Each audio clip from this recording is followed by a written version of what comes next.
Chapter 938. In Haluba's memory, she saw the entire process of the first ring's forging. First Lantern, as an ambitious young man, first came to the Guardians who were still young and inexperienced 10 billion years ago. With some sweet words, he taught them how to forge rings using the emotional spectrum. The first ring not only contained the emotions that the Guardians abandoned, but also First Lantern's ambition. This ring was the entirety of his conspiracy. Unfortunately, his image as a good young man was shattered too early. At that time, the Guardians were no longer in their prime, but they still worked together to seal First Lantern with the ring. After that, the ring was taken away and sealed in Ganth's soul. Thea tried to feel it carefully. The ring was the origin, but the origin was not the ring. If she wore the ring, she would only be borrowing the power of emotions. This thing had nothing to do with her. It would be stupid to give up one's position just to borrow a part of the power. The result was a little disappointing. Emotions were a high-level origin, not as deep as death, but on the same level as justice and evil. If it did not conflict with her, she could absorb it with some effort. But this ring was different. It was too complicated. Not only did it contain the source that represented the deity position of emotions, but it also contained the emotions of the little blue men and the First Lantern. They used their own emotions as bait to capture this source. Billions of years had caused several substances to mix together. Just like the previous death, Sia had to spend a lot of effort to purify the impurities. To use this ring freely was more troublesome than death. She did not have much understanding of emotions. There were too many emotions in intelligent life, and it was not an exaggeration to say that there were 70 or even 700 emotions. In the end, she might waste her original path of death. She really did not want to try. Also, death had a poor tolerance. The previous trade of wealth had a first-come, first-served problem. They were the foundation for Thea to bear death, so they were barely compatible. This god of emotions was completely foreign. Death did not care about it at all. If Thea forcefully fused with it, who knew what would happen? Useless. She sighed. If this thing was in First Lantern's hands, it would definitely increase his power. But in her hands, it would at most be an unsuitable collectible. But the enemy would be much weaker, and she could get the drops in advance.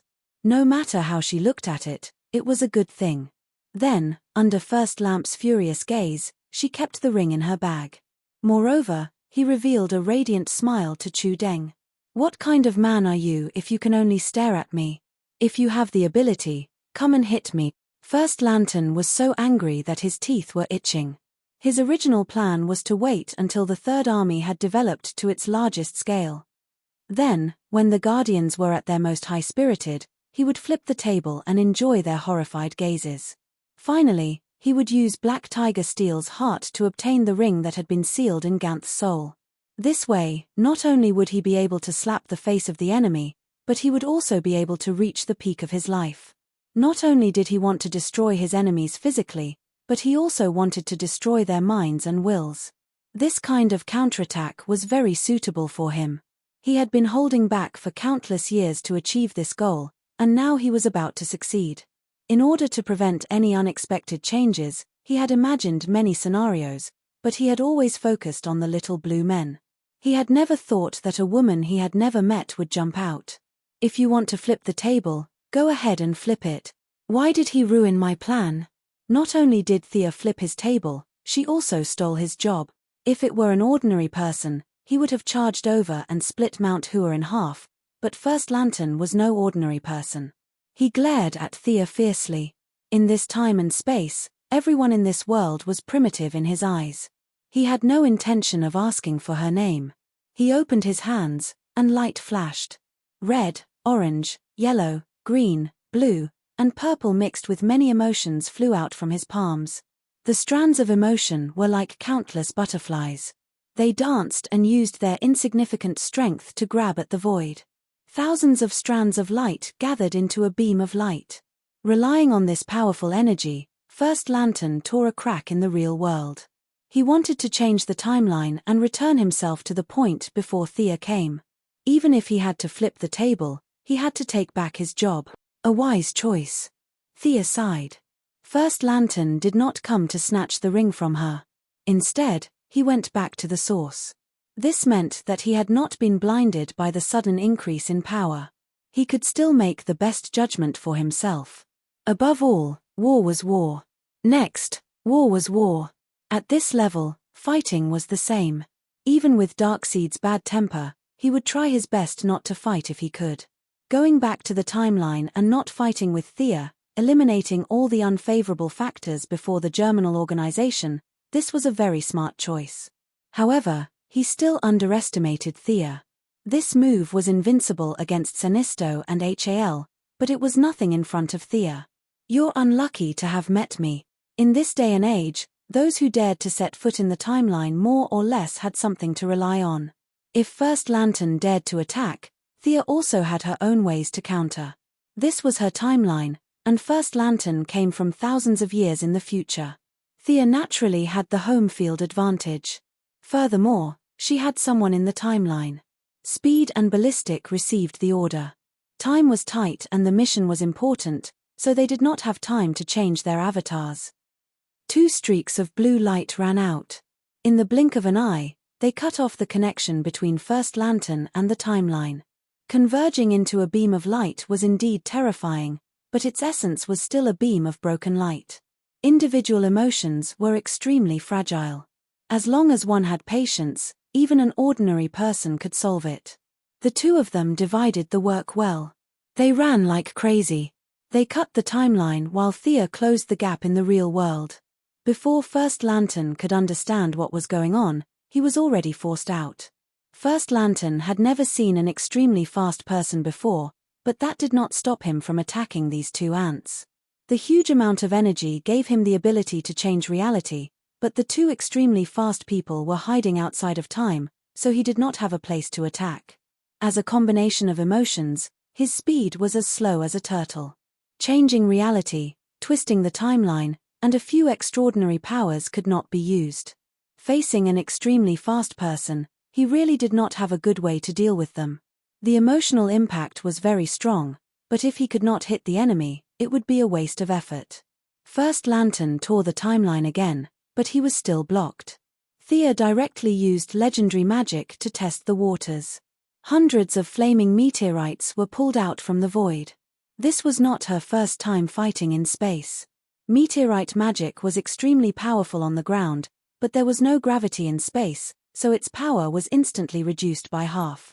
However, First Lantern was a few hundred meters tall, flashing with a rainbow light. He was so ostentatious in front of the goddess of death. Thea felt that if she did not smash his head, she would be letting down his big body. As for the lack of gravity in space, that was also a small problem. Thea imitated First Lantern's mental power and made a beacon. Then, all the meteorites seemed to be pulled by some kind of force and crashed straight into First Lantern. Chapter 939. Facing the overwhelming meteor shower, First Lamp was not afraid at all. There was even a look of disdain in his eyes. He waved his left hand, and the violent fire elements were appeased. The heavy earth elements were disintegrated, and the sharp wind elements also stopped howling. Everything has emotions, and these things of yours are no exception. As a scientist, First Lamp did not know what magic was, but he knew how energy was formed and could control the emotions of elements. Magic was no secret to him. When the fire elements were no longer violent, the earth elements lost their weight, and the wind elements lost their speed, this legendary spell naturally could not continue. Thea could not help but sigh. Magic could be said to be successful at the level of mortals, but at the higher levels, it was not very effective. In terms of life essence, this First Lamp was not a god. At most, he was an amalgamation of emotional energy. However, his energy was huge. In terms of magnitude, it was already beyond her or Darkseid. It was even comparable to the spirit. It was just that he did not know how to use it. This energy was enough, but it did not belong to him at all. As time went by, First Lamp's energy started to show signs of decline. Emotions were not normal. Ordinary people could not always live passionately. It was normal to be indifferent. This showed the value of lanterns. Otherwise, if everyone on the street had courage and willpower, Why didn't the green light choose them? Because ordinary people lacked endurance when it came to emotions. After absorbing the emotions of billions of intelligent beings, First Lamp's energy was fluctuating. The general trend was going downhill. As a mortal, he could control so much energy. Without the help of the ring, First Lamp could only do some simple and crude work. Like tearing the timeline, there was no technique to speak of. His method of breaking magic was not very brilliant. He was just taking drastic measures. There were too many intelligent beings in the universe. There might be life forms like the fire and water elements that were later assimilated by the Third Army and turned into the source of First Lamp's emotions. After all, elements were not inanimate objects. It was not too ridiculous to say that they had emotions. First Lamp took Thea's attack effortlessly. This made him even more confident of his strength. He even smiled mockingly at Thea, as if to say, "You are not that great. How dare you look down on my magic? Here's a small gift for you." Thea said it was a small gift, but it wasn't small at all. With the Guardhood of Death, her attainments in magic had long surpassed those of her predecessors, perhaps even far surpassing them. She might still be lacking in details, but her horizons were different. Even if all the great wizards from ancient times were gathered together, they would not be able to see as far and as deep as her. If ordinary people's spells were divided according to the weave's level, they would be ranked from the 1st to the 9th circle. Spells above the 9th circle could be considered legendary spells, and the weave had almost no effect on such spells. It all depended on the caster's own conditions. All legendary mags could cast level 10 spells, and a small number of them could reach level 11. As for the few people who could leave their names in the history of magic with the highest combat power, they could cast spells up to the 12th circle. Legendary mags often looked down on the gods because some spells could not be cast by them. For example, Ars, Diana. They were too focused on their own power, and even casting time stop took a lot of effort. As for a mage-type deity like Sia, it was easy for her to reach the 11th or 12th circle. Relying on her high realm and solid foundation, she was going to mobilize the divine power of death and the magic power of the universe to cast an unprecedented 13-circle spell. Even though she had made some preparations beforehand, this spell still took some time. Meteorite was an excellent camouflage. While First Lamp was proudly showing off, it bought her 5 seconds. Her hands moved quickly, and countless mysterious runes were quickly drawn. A huge number of magic circles were connected to each other, piling up layer upon layer. The total amount of magic power Thea poured into them was at least equivalent to 10 great wizards of Merlin's level. A grandfather clock hundreds of meters tall was created. The grandfather clock was not affected by the environment, as if it had been suspended in this universe since ancient times. It was thick and heavy, as if it had experienced countless years. The body of the clock was dark black, and the sun, moon, and stars were carved in relief. The dial was golden yellow, which was made from the fragments of time shattered by the anti-watchers. The needle was illusory, sometimes visible, sometimes invisible. It was filled with Thea's understanding of time. The crisp sound of the bell reverberated throughout the entire universe. All intelligent life felt a sense of helplessness fill their hearts. It was as if they had encountered their natural enemy. They were helpless, and in the face of the end of everything, some cried, some laughed. With just a crisp sound, the universe quieted down. This was the sound of the Bell of Fate. The main body of the grandfather clock was still in the hands of Big Brother Fate. Thea went to the Endless Clan from time to time, and naturally saw this thing. Big Brother Fate did not care. "Look at it if you want to, I have no objections even if you want to smash it." Thea was not so daring as to smash the entire Bell of Fate, but that did not stop her from simulating a part of its functions.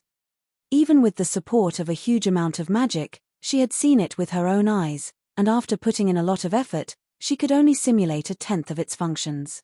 The body of the grandfather clock was created with magic, but she borrowed the divine power of death to draw the projection of Big Brother Fate's clock over. First Lantern looked at it for a long time, but could not figure out the use of summoning a large clock. In his era, such primitive mechanical creations could only be found in fossils. He snorted, "Boring trick." Although he said it was boring, he was actually very afraid. As the embodiment of the emotions of all living beings, he had super high resistance to all kinds of abnormal conditions. However, his resistance to the source of damage like fate was very weak. It could even be said that it was thousands of times more powerful. First lantern of the original spacetime was instantly destroyed by Black Death Emperor. The problem was that his embodiment only had strength, but no realm to support it. The grandfather clock seemed to be mocking him. The golden dial shone, showing his childhood in a trance, the scene of him being imprisoned by the protectors. It also showed that he would meet his death today. How could it be? You must be kidding me. First lantern did not hesitate. His body rose again. No matter what this broken clock was, he was confident that he could shatter it. He had traveled through countless years to this point in time. He wanted to be a god and enjoy the worship of all living beings. He did not want to be a stepping stone for primitive people. Anger, greed, fear, courage, hope, pity, love. The Seven Lantern Core could not represent all emotions. There were many more, such as hatred, pain, numbness, regret, excitement, and joy. These were the source of his strength. Chapter 940. Countless positive and negative emotions merged together. Without the ring as a foundation, First Lamp was controlling the emotions of all beings as a mortal. He felt like his head was about to explode, and he was extremely frustrated. It's all because of this clock. He ignored Thea, and colorful lights began to shine. Space seemed to be torn apart. First Lamp used all his strength and punched the clock. This punch was not physical strength, but emotional strength. It contained his own greed, the fear, hope, courage, and other emotions that the little blue men had abandoned, and more of the emotions that the Third Army had captured from all the intelligent beings in the universe. Dawn. The grandfather clock rang for the second time after it was summoned. The young mistress had already run back to the underworld before he was about to ring the clock. The little blue men did not know how powerful it was, and were watching the show from afar. The sound of the clock whistled past. There was no earth-shattering aura, nor was there a magnificent scene. Other than the long-bearded guard who had already fainted, the other 13 little blue men all spat out blood. Sade was afraid that Ganther would be hurt, so he put up a shield in front of him, but how could fate resist? Sade's shield did not work at all. The sound of the clock was like a breeze, gently brushing past their hearts. The next moment, it felt like they were carrying a huge mountain on their backs. The sound of the clock caused their spiritual strength to fluctuate, rising and falling. It was the first time these immortals had seen such a strange attack. Even with billions of years of knowledge, they did not have any effect. They all fainted without a sound. Thea ran away, and the guard fainted. First Lamp, who bore the brunt of the attack, was the unluckiest. Others only fainted due to mental trauma, but because he was an amalgamation, he was hit 1,000 times harder than normal. 1/5 of the emotional energy that made up his body was instantly scattered, and his huge body shrunk.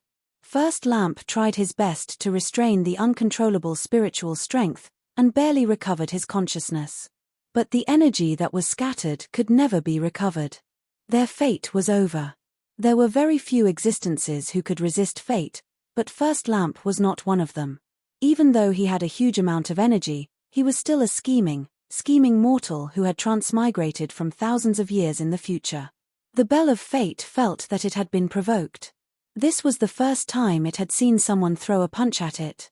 Following its instincts, it began to fight back. The needle on the golden dial started to spin.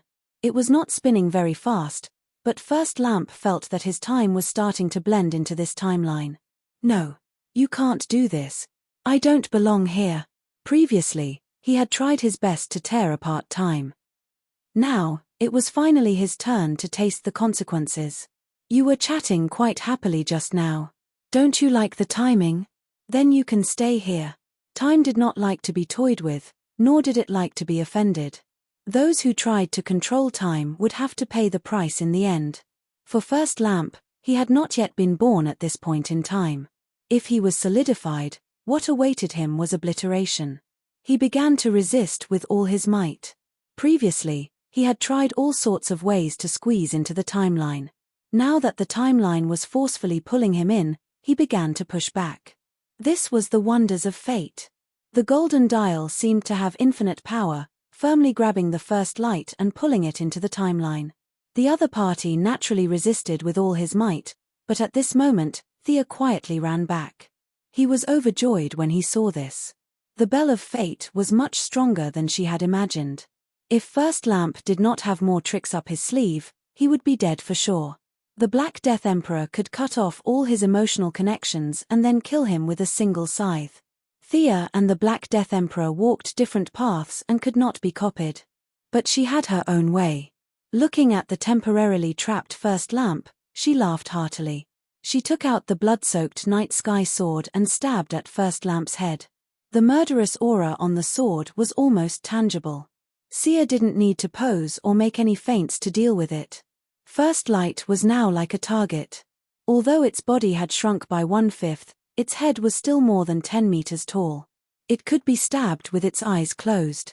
This sword was like thunder, crossing the distance of space and carrying with it the power of death. No matter how many emotions you had, or how many intelligent beings you had, her target was the source. As long as the main body was killed, all the other emotions would disappear instantly. If he took this sword head-on, he would definitely die. After all, the Black Death Emperor's scythe was remade. The recipe was different, but the taste was still the same. First Lamp understood that he had to dodge this sword. He burst out all his potential and gathered a sea of emotions in his body. Countless positive and negative emotions were no longer mediated. Instead, they were allowed to oppose each other and then exploded. There was no sound, no fire, but relying on the violent explosion, First Lamp not only escaped the pull of the Bell of Fate, but also left Thea's attack range. As the price, his body exploded from the middle into 2 halves. Countless emotional energy turned into nothingness and returned to the world, but more of it was sucked in by the Bell of Fate along with the other half of his body. No. First Lamp was like a resentful woman, futilely shouting at the Bell of Fate. Everything was a foregone conclusion. Although he was not fixed in this timeline, he was missing a part of himself. Although this timeline would not erase him, he was a complete anomaly. It was the same for his original timeline. It was neither there nor here. Both of his feet stepped on a different timeline. A large amount of information began to rush into his brain. His originally clear memories began to blur. He felt that he was a scientist hundreds of millions of years in the future, and then he felt that he was a lucky person who picked up a ring in this time and space. First Lamp had never heard of Zhuang Jumeng Dai, but the meaning was still the same. The future, the present, the two memories entangled with each other. There was the people in the future cheering for him, and there was the imprisonment in this time and space for hundreds of millions of years. Which one was the real him? The young lady saw that he was in a daze. Without thinking, she raised her hand and summoned her divine power for another sword strike. Under the influence of the strong external force, First Lamp temporarily gave up on philosophical questions. The part that he had lost was considered lost. Now that his body was still there, his energy body operated and returned to human form. However, his body was reduced by half again. He was now only 80 meters tall.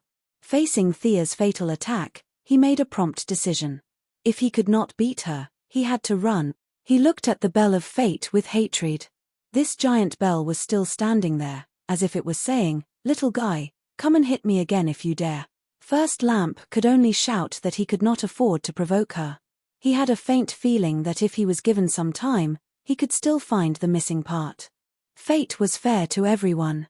In fate, there were fixed numbers and variables. The missing part was fixed, but it was not unchangeable. Unfortunately, he lacked time now. Chapter 941. With half of her body missing, Thea had surpassed First Lamp in every aspect, be it energy, realm, usage, or understanding of the rules.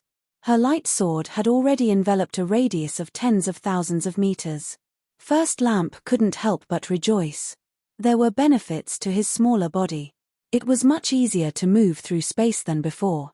With a whoosh, he broke through space and fled, trying to get rid of the fiend behind him.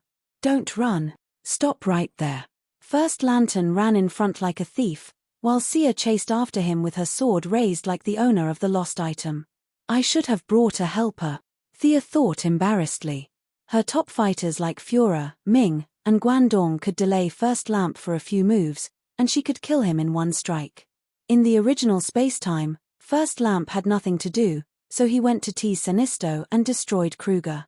In the end, he was furious to the extreme. Sinisto and the Parallax monster combined to stall First Lamp, creating an opportunity for the Black Death Emperor. Now, Kruger was fine, while Sinisto was still waiting to be resurrected in the underworld. Without anyone to help, First Lamp ran away like a rabbit. Thea could only chase after him with her sword. A sure-kill attack needed to be prepared, and she couldn't kill him with a casual strike. As long as she accumulated divine power, her speed would be affected, and her opponent would have a chance to run away. If she didn't accumulate divine power, it would be useless to chase after him. Thea regretted not bringing a few helpers. She didn't know that First Lamp didn't feel good either. He had endured for so many years, and just as he escaped, his dream of returning to the original spacetime with great power collapsed. He couldn't go back to show off. What was he trying to do for so many years? The more he thought about it, the angrier he got. However, he didn't dare to go back and fight with Thea for 300 rounds. He could only vent his anger on the planets by the roadside.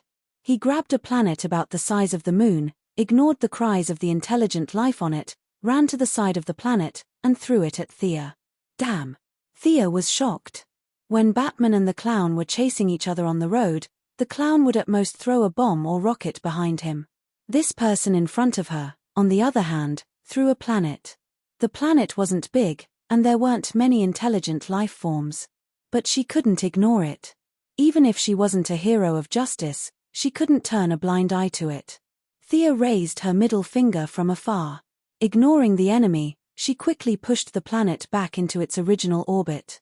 It was not enough to simply put it back into its original orbit. Rotation and revolution had to be considered.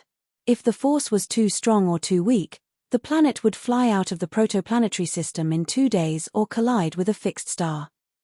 She would have to bear the responsibility for the disaster that would result. Destruction was far more difficult than construction. The young mistress had to think about a lot of problems every second, such as the rotation speed of the planet, the strength of the gravity, and even the changes in the magnetic field, the alternation of day and night, and so on. A single mistake would cause the planet's environment to change. Actually, it didn't matter to the planet, but to the intelligent life forms, even the slightest change would be a world-ending disaster. She was afraid that she had made a mistake in her calculations, so she called for extreme speed to go to 10 years later to take a look. When she found that everything was normal, she continued her mad chase. If she had wasted any more time, First Lantern would have disappeared. However, before she could catch up, the other party threw another planet at her. Should she save them? He had to be saved. There were more people on this planet. After correcting 3 planets in a row, the young mistress couldn't take it anymore. This was simply endless. She could only activate the Great Summoning spell. She called for help. Diana, who had the mother box, was summoned over immediately. How could a green fitness exercise like pushing planets not involve Superman? Not only Superman, but Thea also dragged Supergirl, who was an otaku at home, out. After a simple conversation with the 3, Thea asked Diana to wear the purple lamp so that she could sense her position at any time. She left the 3 dumbfounded to correct the planets while she traversed space to chase after First Lantern. The 3 initially thought that this was just physical work, but they didn't expect to find that this was definitely mental work as soon as they pushed the planet into its orbit. Supergirl was a bad student. Even though calculus belonged to elementary school knowledge on Krypton, she was still a bad student. Bro Superman also didn't like to study. He clearly had a supermind, but he didn't become a scientist after graduation. Instead, he became a reporter.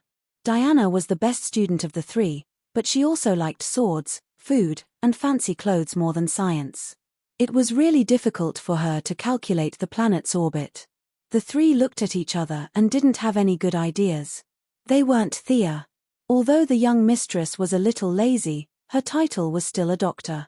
If the three of them didn't want to see intelligent life die in vain, they could only continue to ask for help.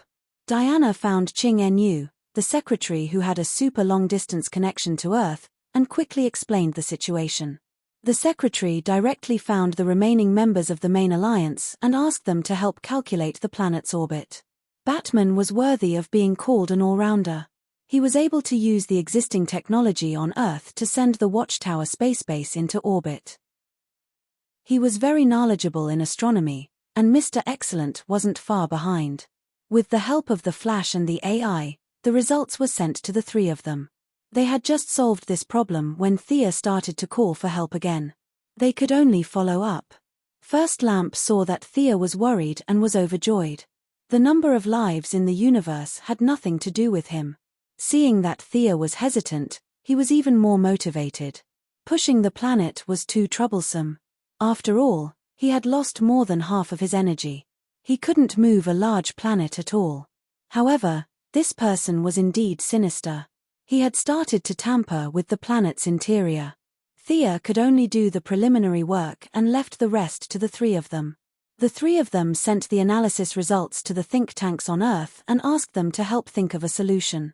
The planet has been deflected 180 degrees. The north and south magnetic poles have reversed. What do we do? Waiting online, urgent. The star has shifted.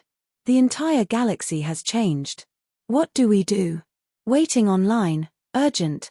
Half of the planet has been pulled into the black hole. What do we do? Waiting online, urgent. A bunch of messy problems were sent back to Earth. Batman was sweating profusely. No matter how smart he was, he couldn't handle it. His brain was also made of flesh, not a supercomputer. He had never thought about many things that were too obscure. He could only call for help. Those with doctorates in the main alliance were called over. Firestorm, the fat old man, the Atom Man, the Frost Killer, Barbara, a doctorate in archives management, and Cisco Ramon, a civilian scientist who didn't have a doctorate. A bunch of people were called over to help. With the team's efforts, they finally resolved all kinds of disasters. If this was a game, then everyone's astronomy knowledge would definitely be increased by a level. Chapter 942. Thea didn't know that a bunch of people on Earth were so busy that they were vomiting blood. In order to catch up with First Lamp, the 7 Lantern Corps, including the Red Lantern and the Orange Lantern Corps, were all called over to stop the enemy. LaFleeze was also unwillingly pulled out by threats and promises. In her opinion, the Orange Lantern was the only one who could exchange a few blows with First Lamp, even though this guy's IQ was too low. She didn't need the Lantern Corps soldiers to deal much damage to First Lamp, as long as they could report their whereabouts and be able to stop him at the critical moment. Stop. At the critical moment, the Green Lantern Guy Gardner made a contribution. His position was not far from First Lamp. His courage was second only to Hal Jordan. The word fear did not exist in Guy Gardner's dictionary. He was the kind of person who dared to kick God. He raised his ring and a green sledgehammer appeared. He swung his arm, and with a crisp bam, he smashed First Lamp, who had already taken a step forward, out of the crack in space. The effect of power was mutual. Emotions followed the same principle. Using a single emotion to hit a collective of 50 billion emotions was like using one's head to smash a rock. Guy Gardner only saw stars and had a splitting headache. He endured and swallowed a mouthful of blood. However, he achieved his goal of stopping the enemy. Thea finally appeared in front of First Lamp again. Your end is here. Thea held the sword with both hands and mobilized all her divine power of death. The sword went straight for First Lamp's heart. She wanted to end it with one blow. Still unable to believe that he would fall in this barbaric era, First Lamp didn't even know Thea's name. Facing a sure-kill attack, he mobilized all his emotional power and tried to communicate with the surrounding environment. He couldn't change the cause. He wanted to change the result. The empty space instantly changed. The stars disappeared, and Guy Gardner, who was not far away, became a passerby. Everything seemed to have returned to Earth. The battlefield became the White House and a small Belgian village. He tried to find the crack in Sia's heart and create his own escape route. After chasing for half a day, he finally had some understanding of the divine power of death. He didn't know what it was called, but it was very pure. As long as he destroyed this purity, there was a way out. He could even fight back. Thea snorted. If this little trick could bewitch her, the grass on her grave would be 3 feet tall. At the same time, he despised First Lamp. Even when death was at hand, he still did not have the courage to fight. It was no wonder that the little blue man had imprisoned him for 10 billion years. He lacked the magnanimity that a powerhouse should have, and his personality was too poor. Die.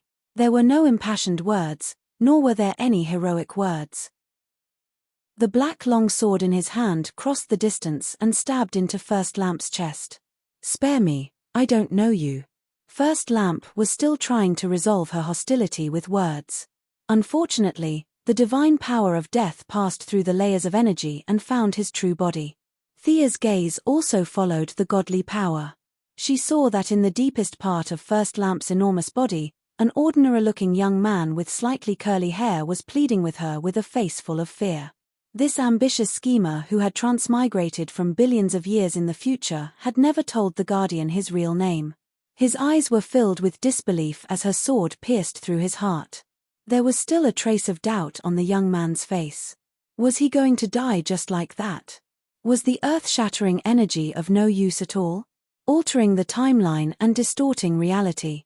This guy was practically the synonym of invincibility in Thea's eyes back then. Now, she had killed him as easily as a chicken. Thea could not describe how she felt. She only knew that she had to continue working hard. In order to prevent others from killing her like this, she had to walk to a higher place. She let out a long breath. Seeing First Lamp fall to the ground like a mountain, her heart was filled with endless emotions. Tchem? No, what do I have to do with him? What's there to be emotional about? Her emotions were unreasonable. Thea could not be said to have a heart of stone, but she was experienced. Would she even feel emotional about the death of a nobody? Then let's not do anything serious. Her eyes flashed green. The eye of obliteration was drawn but not released. The scene in front of her shattered like glass. She was still in space. Guy Gardner, who was not far away, seemed to want to come over and help. Only 1 second had passed in her time, and First Lantern did not fall at all. Instead, he looked at her in horror. My sword should have hit you. The god of death does not lie. How are you still alive? Missy was puzzled. She looked at First Lamp from head to toe. She did not expect him to answer her question. After thinking for a while, she said, You used some kind of delaying method, right? You pushed the fatal attack to 200 years later? That's a good technique. Come and take my sword again if you can. Using energy to delay the fatal attack and using emotions to influence Thea unknowingly. First Lamp did have some tricks up his sleeve. Unfortunately, he was not strong enough. No matter how beautiful these tricks were, they were useless. You're pissing me off. First Lamp was forced into a dead end. He could only reveal his last card. A 5-colored giant that looked exactly like him walked out of his body. The two looked at each other with a paralyzed expression. However, the one that came later was more serious and wooden. There was no spirit in his eyes, like a puppet. This time, Milady was completely surprised. This guy had a lot of tricks up his sleeve. He had delayed the fatal attack and used emotions to confuse Sia. Then, according to the Flash, he had created a time remnant without anyone noticing, creating a self that was parallel to his own timeline. First Lamp was very clever at using emotions. This was not surprising. After all, this was his original plan. However, Thea did not expect him to be so involved in time. Unlike the time remnant created by the extreme speed, First Lamp used his own energy to create one.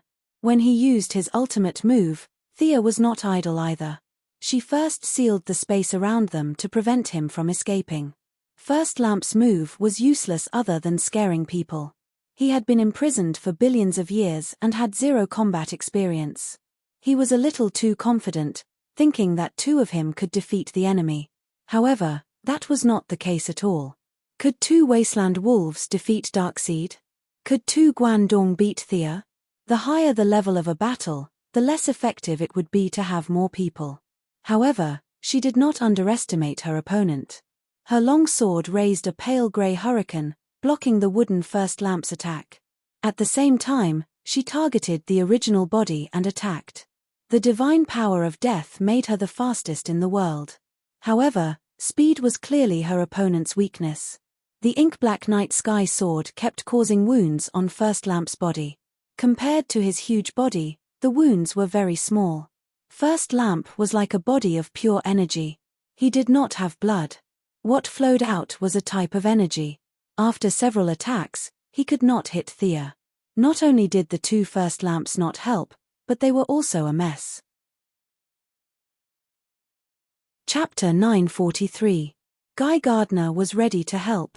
In order to protect his pride, Thea could only let him be in charge of holding back. However, after 3 moves, he had to retreat helplessly. He couldn't fight and had been dodging the skills. This was not a game, there was no rule that teammates could not be hurt. Whether it was Thea or First Lantern, the attack range was very wide. If he didn't want to go to the underworld to find his old friend Hal Jordan, he had to dodge back and forth at full speed. Instead of risking a few hits, it was better to watch from the side. As Guy Gardner retreated to the side to help, Thea's attacks became fiercer. Although she couldn't play a fatal blow, the divine power of death still had its own uniqueness. Thea went at full speed, slashing at First Lantern, who was as big as a mountain. His opponent's speed was far slower than his, and his body was big, so it was not convenient for him to turn around. The battlefield of the two gradually descended from space to a planet. Thea saw that there were many intelligent beings here, so she naturally thought of their plan.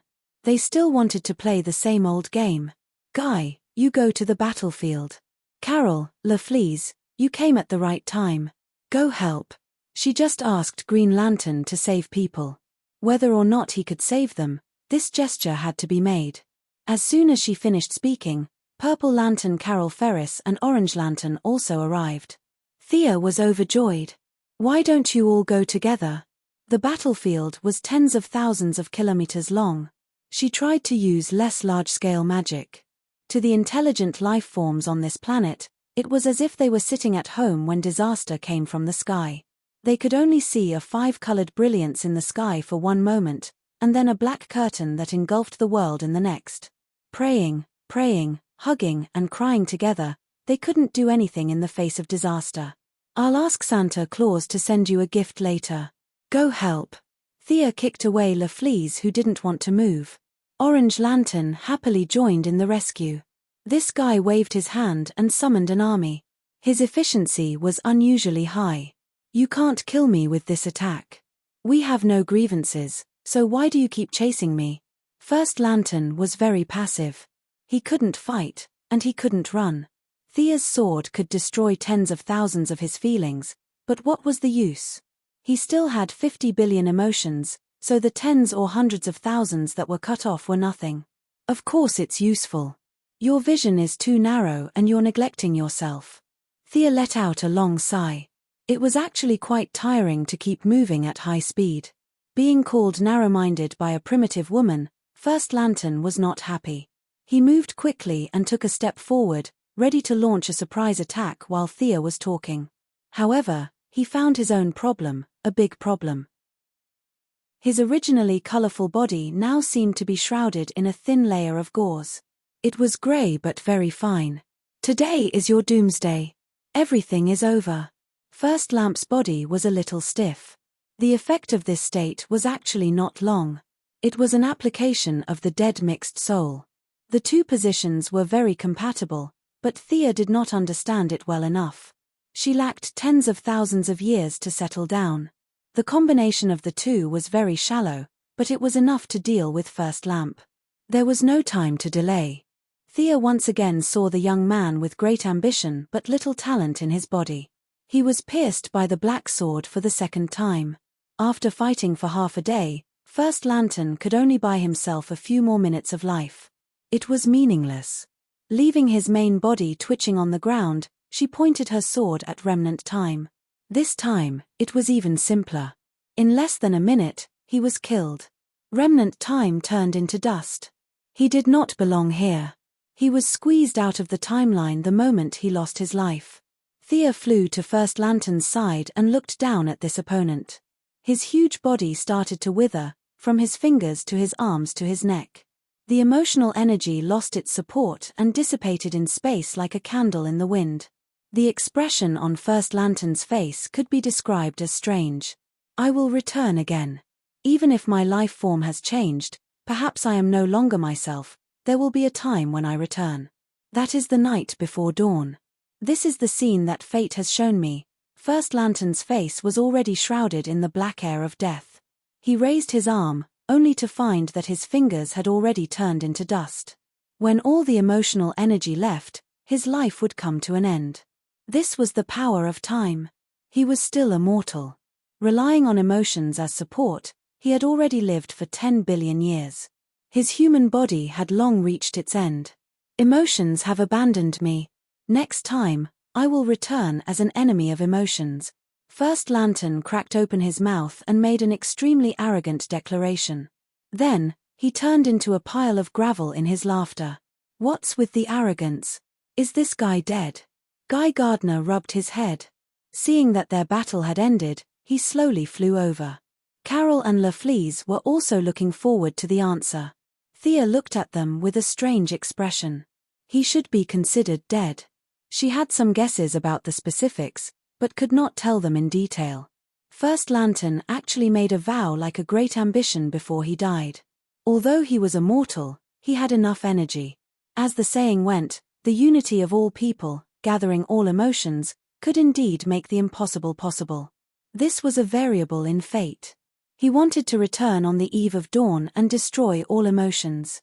Fate neither agreed nor disagreed with his bold words. It was extremely neutral. Was it a lights-out event? Thea thought to herself. It did not look like it.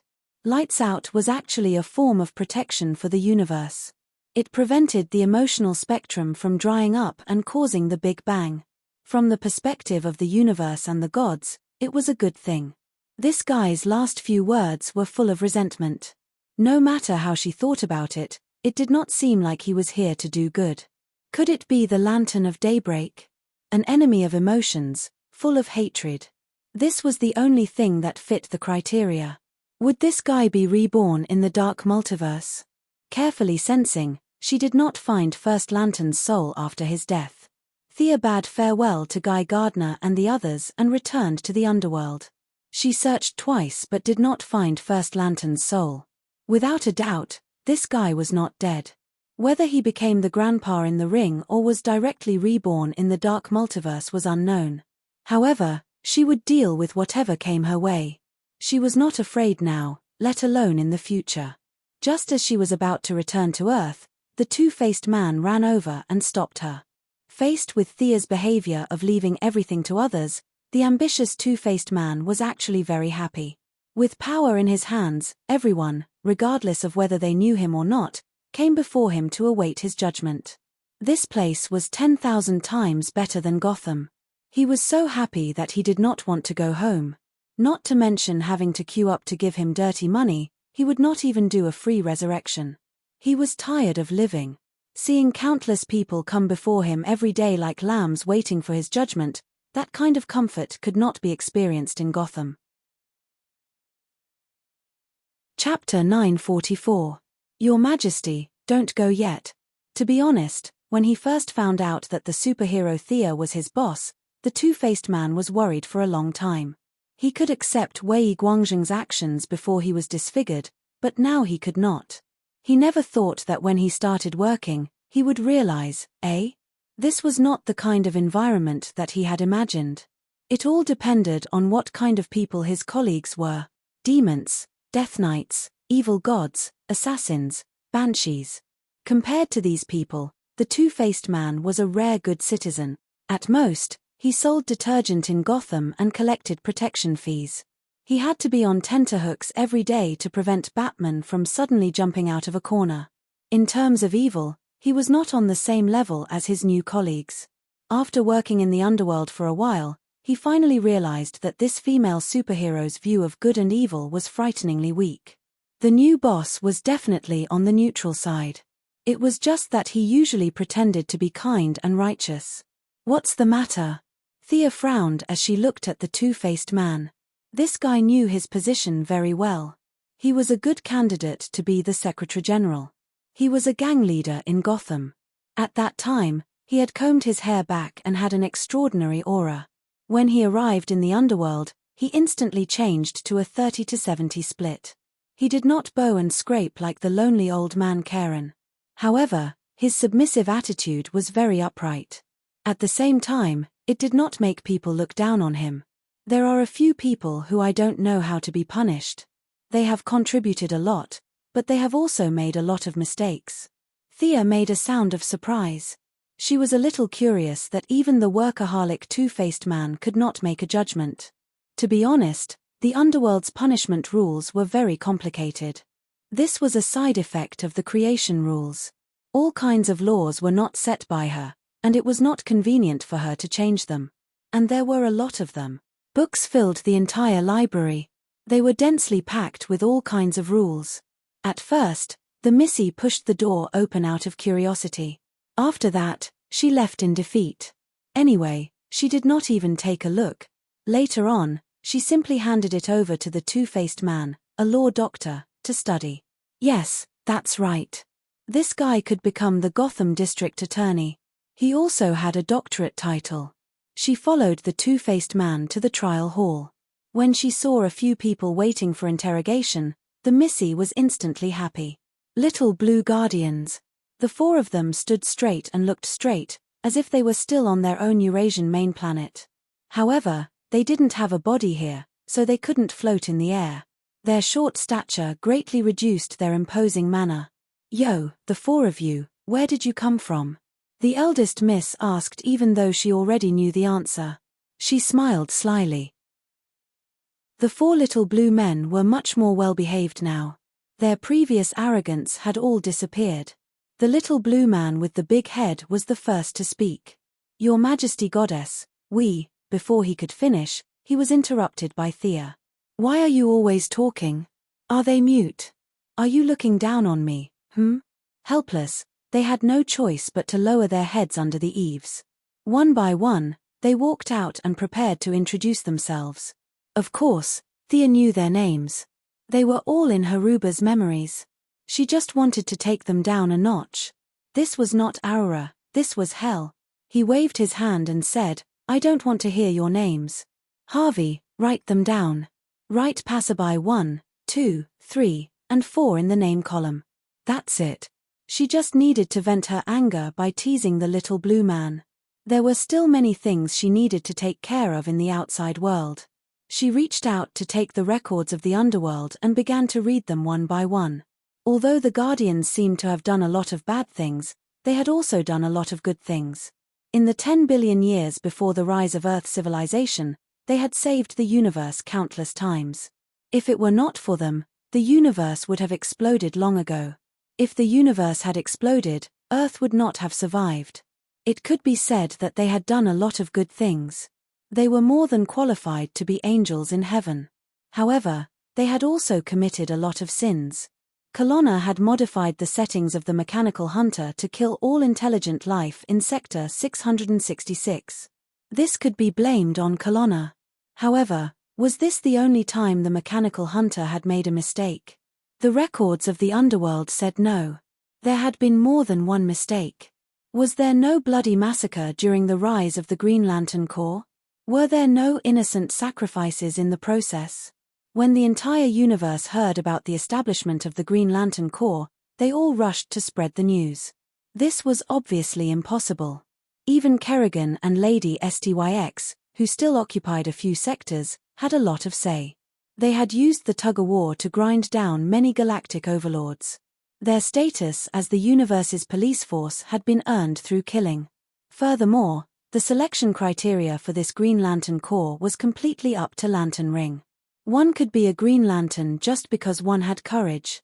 Was one necessarily a good person just because one had courage? In the end, the Third Corps had destroyed many planets. How many races had completely disappeared in the vast universe? It was impossible to calculate. The merits were not small, But the sins were also huge. This was the reason why the two-faced man could not make a judgment. "All right, I'm a kind old man. I can't bear to see people suffer. Since we know each other, I won't punish you to hell. Didn't you brag about protecting the universe? I'll punish you to be reborn as ordinary people. You'll have to experience the difficulties of life." In the underworld, Thea had the highest authority. These words were equivalent to the final judgment. Neither the two-faced man nor Minos had the right to interfere. The two-faced man hurriedly wrote down the records according to the rules. Thea took the pen and quickly signed her name. This matter was considered effective. "Off you go." The 4 little blue people were taken away by the staff to be reincarnated. She flipped to the last page and saw that these guys were killed by Attikitas. The few of them were knocked unconscious by the Bell of Destiny. Thea went to chase after the first lanterns. The unconscious guardians were tragically picked up by Attikitas who passed by. When enemies met, their eyes turned red. The Red Lantern leader did not hesitate to tear them apart. That was a real tear. They were still unconscious and naturally could not resist.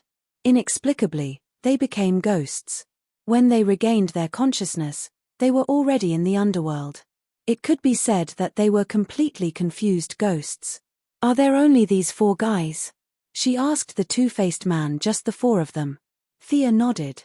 It seemed that Ganthaside's life was spared. It was most likely that some hero who passed by saved them. The 8 First Lantern Guardians also seemed to be alive. Everything was normal in the underworld. She hurried back to the universe. As expected, around the Bell of Destiny, a few groups of First Lanterns were arguing with each other. John Stewart and the new Green Lantern, Simon Botts, led more than 10 Green Lanterns to protect the 8 First Lantern Guardians. The long-bearded little blue man was unconscious when the First Lantern broke out of the prison.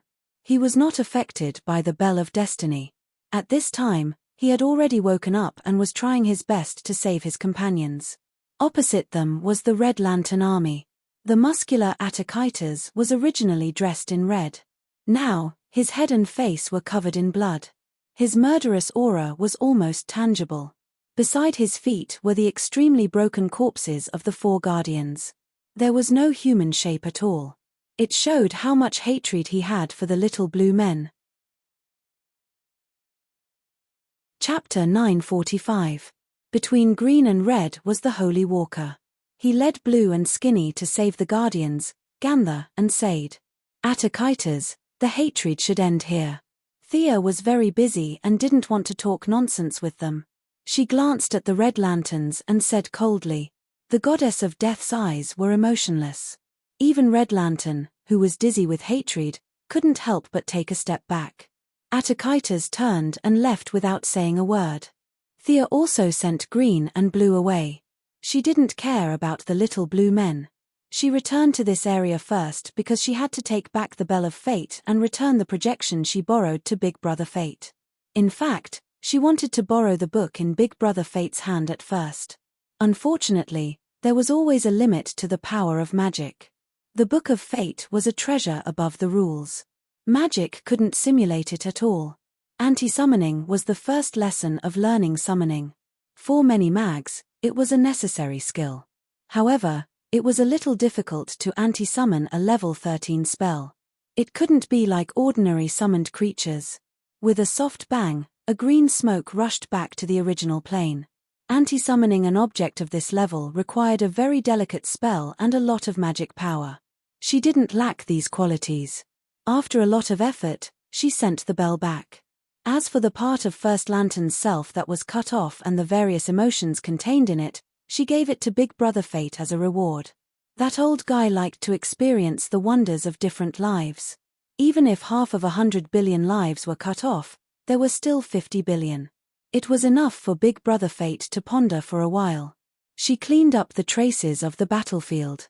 The emotional lines here were very messy and complicated. Countless emotions were piled up in this void. If someone passed by, the best result would be to become a lunatic. She wasn't good at dealing with these emotions. For First Lantern, it was a source of energy, but for her, it was a poison. She lived a simple life and did simple things. Too many emotions would affect her heart. She knew her own situation. She wasn't a strong-willed person. She put on White Lantern and used the power of life to calm down the emotions in this void and let everything return to normal. After cleaning up the battlefield, she found the Pusher trio. They were so busy that smoke came out of their heads. She heard that Batman on Earth was also exhausted. With her help, they didn't speed up the process much, but they were still very happy that the crisis was over. Emotions can give people strength. The simple-minded Supergirl couldn't understand this at all. She frowned and thought for a long time. Thea stood at the side and chatted with Diana. Diana told her about the Silver Swan. To be honest, Thea had no impression of this nickname at all. She had never even heard of it. Mr. Joyeux suspects that Kane tampered with her spinal implant. That's why her temperament changed so drastically. If we subdue her, we should be able to restore her to her original state. Diana explained the matter to her formally. Thea was displeased. What kind of Tom, Dick, and Harry were jumping out at her? How dare these low-class fellows have designs on Diana? They really don't know how to spell the word death. However, she giggled and said that she didn't mind. Reality proved that Diana knew her very well. Her cunning guesses were spot on. The Valkyrie's beautiful eyes stared at her for a long time. You can't do anything behind my back. Thea was very guilty. That was what she thought. Death Knell was the most suitable person. What could a ballerina do? He killed her with 2 slashes. After that, the earthenware lady would dig a hole to bury her body without anyone knowing. Next, they would bribe the local police to make a missing person report. It was a one-stop service. Finally, there was the underworld waiting for the Silver Swan. Thea would tell her that death wasn't the end, but the beginning. However, now that Diana had made it clear, she wouldn't argue over a small character. She hurriedly changed the topic. Don't worry. By the way, Black Hand killed Hal Jordan and Sinisto. Where is he? Diana almost vomited blood when she changed the topic. If it weren't for Superman and Supergirl beside her, she would have pushed Death Knell down and bullied her. He should be locked up by green light again. She wasn't very sure. Thea didn't need her to be sure. Without the Black Death King, he was nothing. She didn't need to worry at all. She just needed to change the topic about the Silver Swan. With the help of Earth's think tank, the 4 of them restored a total of 15 planets to their original state. Casualties were inevitable in the process. However, as long as they weren't Earthlings, they didn't care much if they didn't die in front of them. After a while, they returned to Earth. It was already 2 hours later. Batman said a few words to them and got up to rest. Mental work was much more tiring than fighting monsters. Usually, he would only sleep for an hour. Today, he wanted to give himself a break and sleep for 2 hours. The rest of the Flash and Mr. Excellent were also exhausted. They said goodbye. Thea and Diana went back to their own villa in the suburbs of London. It was more than 10,000 square meters in total area. It was really strange. Diana wanted to live in Greece, but she worked in France every day. Instead, she chose to live in England. The two changed into their home clothes. Thea quickly pulled the curtains. Diana looked at her from the corner of her eyes. Her eyes were probably saying, "Are you okay? You have to be careful in broad daylight." Not to mention that she had wronged Thea. The two understood each other's thoughts from their actions and looks. The young lady hurriedly said that she was innocent. She tapped Diana's forehead with her finger. "You have such complicated thoughts. Today, I have a trophy for you to see." Then, she took out the first light ring as if she was showing off a treasure. In the dim room, a colorful ring appeared in the palm of her hand. "This ring is also an origin. See if it suits you." With 3 divine positions, Diana was no longer the newbie she used to be. She had her own way of identifying things. Only those that suited her were the best. Otherwise, if she piled up divine positions randomly, it would affect her future development. She felt it with her heart. The Valkyrie frowned. "This thing is too messy. I can't see it." "Is that so?" Thea was a little depressed. It was obviously a very powerful equipment, but no one could use it. This made her very angry. Let's spend some time purifying it. She could only come up with a solution that was not really a solution. The most labor-saving method was still the white light. The white light's purification ability was the best in the universe. However, the emotions in the ring were different from those scattered on the battlefield. They had been entangled with each other for billions of years. It was extremely difficult to use the power of life to calm them down. Use divine power, Diana said. Divine power could make the impossible possible. The disadvantage was that divine power recovered very slowly. Thea did not want to use it if she could avoid it. Fortunately, the divine power of death could be absorbed during slaughter. It was not too troublesome to replenish it. I'll go first. A pure black cyclone flashed between Thea's fingers. It rushed into the ring like a dragon. Chapter 946. The divine power of death was full of momentum. There was nothing it could not kill, nothing it could not destroy. It symbolized the end of all things. However, it went in quickly and was also destroyed quickly. In less than 3 seconds, Thea felt that she had lost contact with the divine power. If nothing went wrong, she would be beaten to death by random punches. Many ants could kill an elephant. No matter how strong a single attack was, it would not be able to fight against many enemies. She once again increased the input of divine power, but it was still extinguished by a sea of emotions. Let me try. Seeing her lover being defeated, Diana also became more cautious. One of her fingers flashed with green light, that was courage, and the other hand had little golden light dancing, that was perseverance. Perseverance gave her more and more tenacity. With perseverance, she could move forward with courage. Although Diana was not as strong as Thea now, she was worthy of her identity as the world's protagonist. After breaking through her own limitations, she was very stable. The several divine positions resonated with each other and cooperated very well. Unfortunately, she only lasted for less than 5 seconds before she completely lost contact with her. What to do? This question was placed in front of the two goddesses. Thea's method was to analyze the specific problem. Wasn't it just the remnants of emotions? She first went to the underworld and pulled back the 4 guardians who were waiting in line to be reborn. Thea asked them to take back the emotions in the ring. Your Majesty Goddess, we don't have a body, we can't take back the emotions. There was a hint of cunning in the eyes of the big-headed guardian. His hidden meaning was that they could not do this without a body, but with a body, it would be different. Could you let us be resurrected? If you have a body, are you sure you can take it back? Thea looked at them coldly. This? The 4 guardians looked at each other. They were not sure. If they were not able to fulfill their promise, then it would be terrible. Their hesitation fell into Thea's eyes, causing the goddess of death to sigh. In the face of death, the arrogant and cold guardians began to talk nonsense. With a wave of her hand, she called the Secretary General, Two-Face, over. She pointed at the little blue men and said, Penny, Burton, Bradley, and Hubert, these guys have contributed to the universe after all. For the sake of their past contributions, temporarily stop the reincarnation process and wait for my further news. Previously, you were filled with righteous indignation, as if it wasn't enough for a few little blue people to be reincarnated into pigs.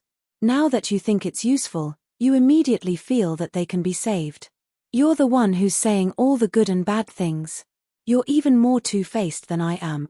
Thea pointed out to the two-faced man one by one again. She matched them to each other, telling them who they were and who they were. There was nothing he could do about it. The names he had registered before were too perfunctory. Names like Passerby 1, 2, 3, 4 were obviously not up to standard. The little blue men gained some value in the young Mrs. Hart.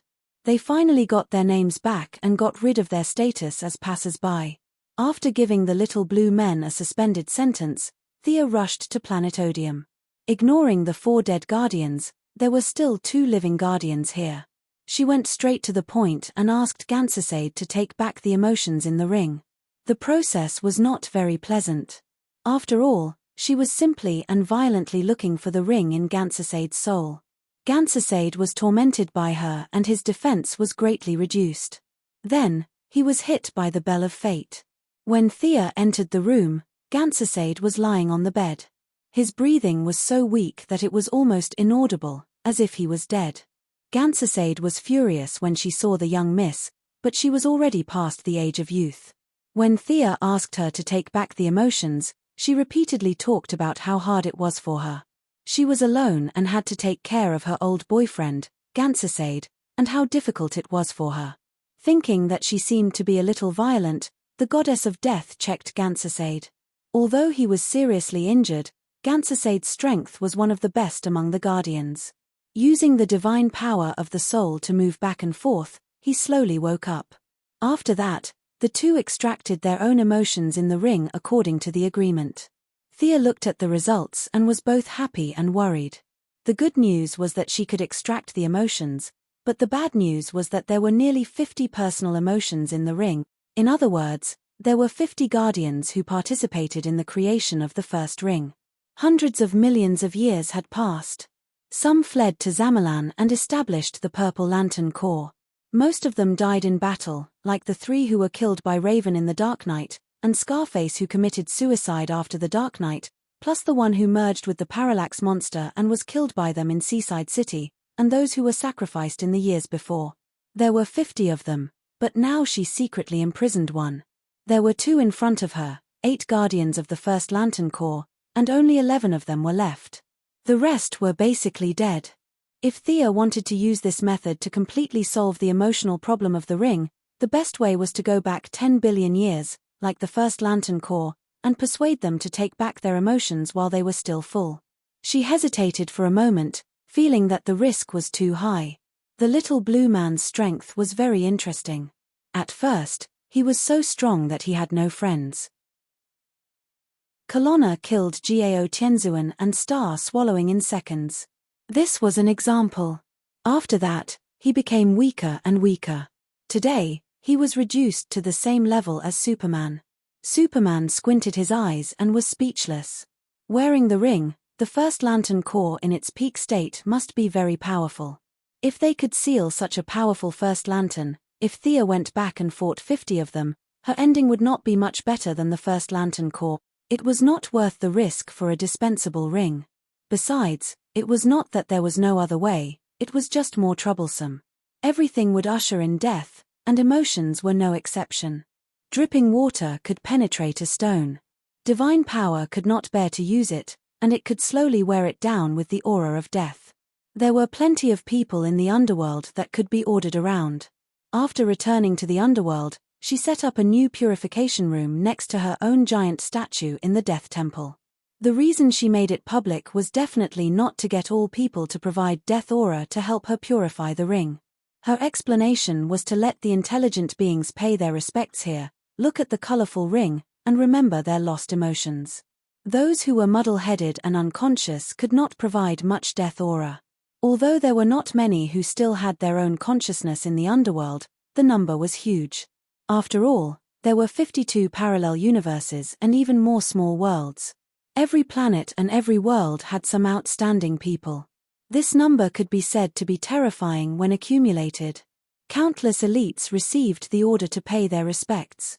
Although they did not understand the purpose, seeing that they did not lose anything, they did it either for real or for fake reasons. Thea also gave out some benefits at the right time. For example, for those who were sincere, she provided them with some positions in the underworld for them to choose from. Those who were elites in their previous lives were willing to start a new life. Naturally, there were also those who were willing to keep their memories and continue to shine in the underworld. Many people felt that it was a good thing to be able to live forever in this state. For example, the 4 advisors by Thea's side now. Chapter 947. In the end, the 4 little blue men were not sent to reincarnate. Their knowledge was a huge treasure, and reincarnating them would be a waste. Thea read Haruba's life memories, which contained countless secrets of the universe, but this was not everything. The Guardians were not tied together all the time. They each had their own tasks, and Haruba was only responsible for a part of it. In the end, Thea did not let them reincarnate. She used the title of a consultant to protect the 4 little blue men. It was not difficult to make a temporary body. If Circe could do it, it would not be difficult for her. After all, she could not leave the underworld. The 4 little blue men transformed into the first batch of temporary workers in the underworld. Their main job was to give suggestions. After all, Sia's grassroots team still had a lot of problems, and the insiders might automatically overlook some of the work, but these little blue men could look at the problem from an outsider's point of view and find fault with it. The little blue men had bodies, and could finally fly again. It was not a good feeling to walk on 2 feet and look up at everyone. They took back the emotions in the ring. In order to show their loyalty, they each took out a part of their memories. With their cooperation, Thea finally saw the complete forging process of the first lamp ring. The Guardians were very strong in the beginning. They easily captured the source of emotions. Unfortunately, eternal life and infinite wisdom prevented them from walking the path of the new gods. Instead, they tried to decipher the mysteries. At this time, First Lamp came to them. He brought with him a technology from billions of years in the future. Everyone worked together to transform the source into a ring. Now, they needed to reverse the process. It was not easy without the help of the little blue men.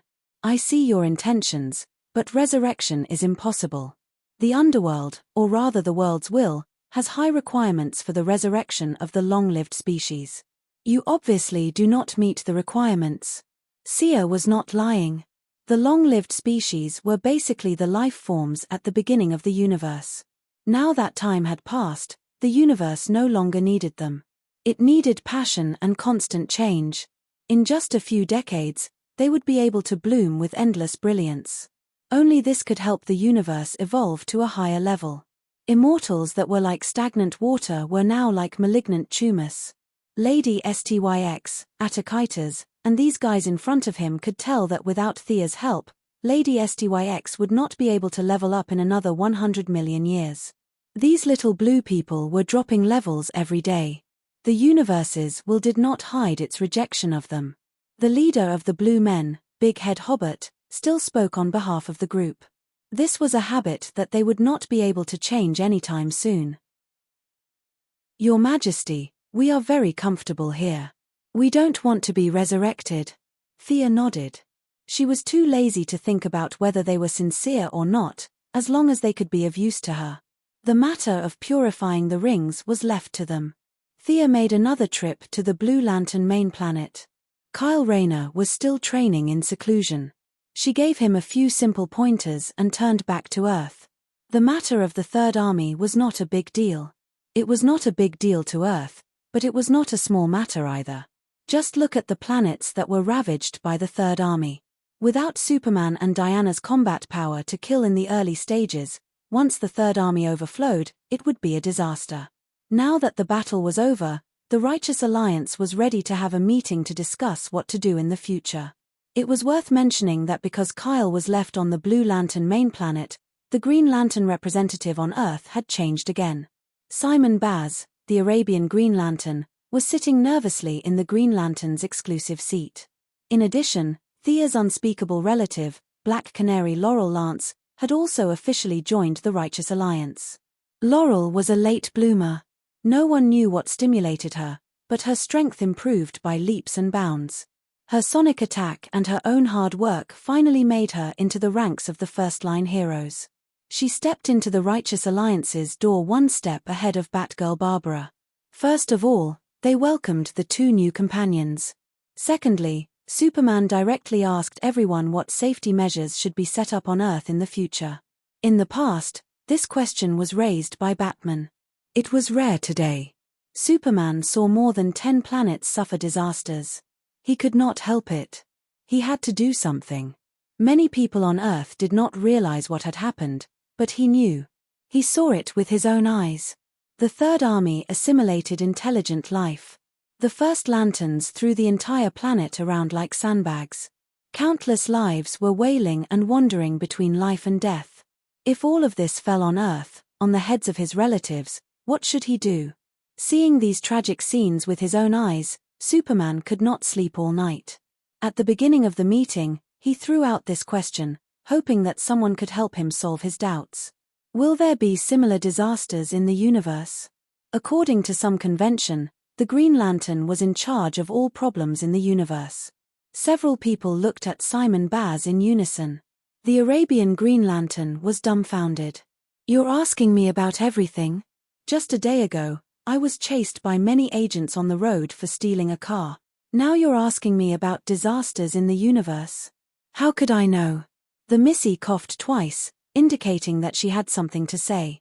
Superman, your definition is too broad. The disasters we are facing now are actually caused by certain individuals.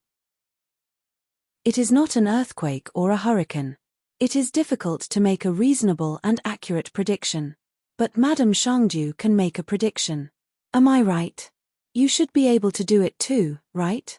Batman resisted mentioning old Ma's name. Prophecies require a price. Time is a long river. The prophet is like a fish in the river. It jumps up with all its might and sees the road ahead. However, the price is that it loses its original position and is covered in injuries. Thea avoided talking about herself. Madame Shangju was now a relative she could not mention. After becoming the Lord of Hell, there was no need for old Ma to appear. Thea spent time helping her sort out the burden on the timeline.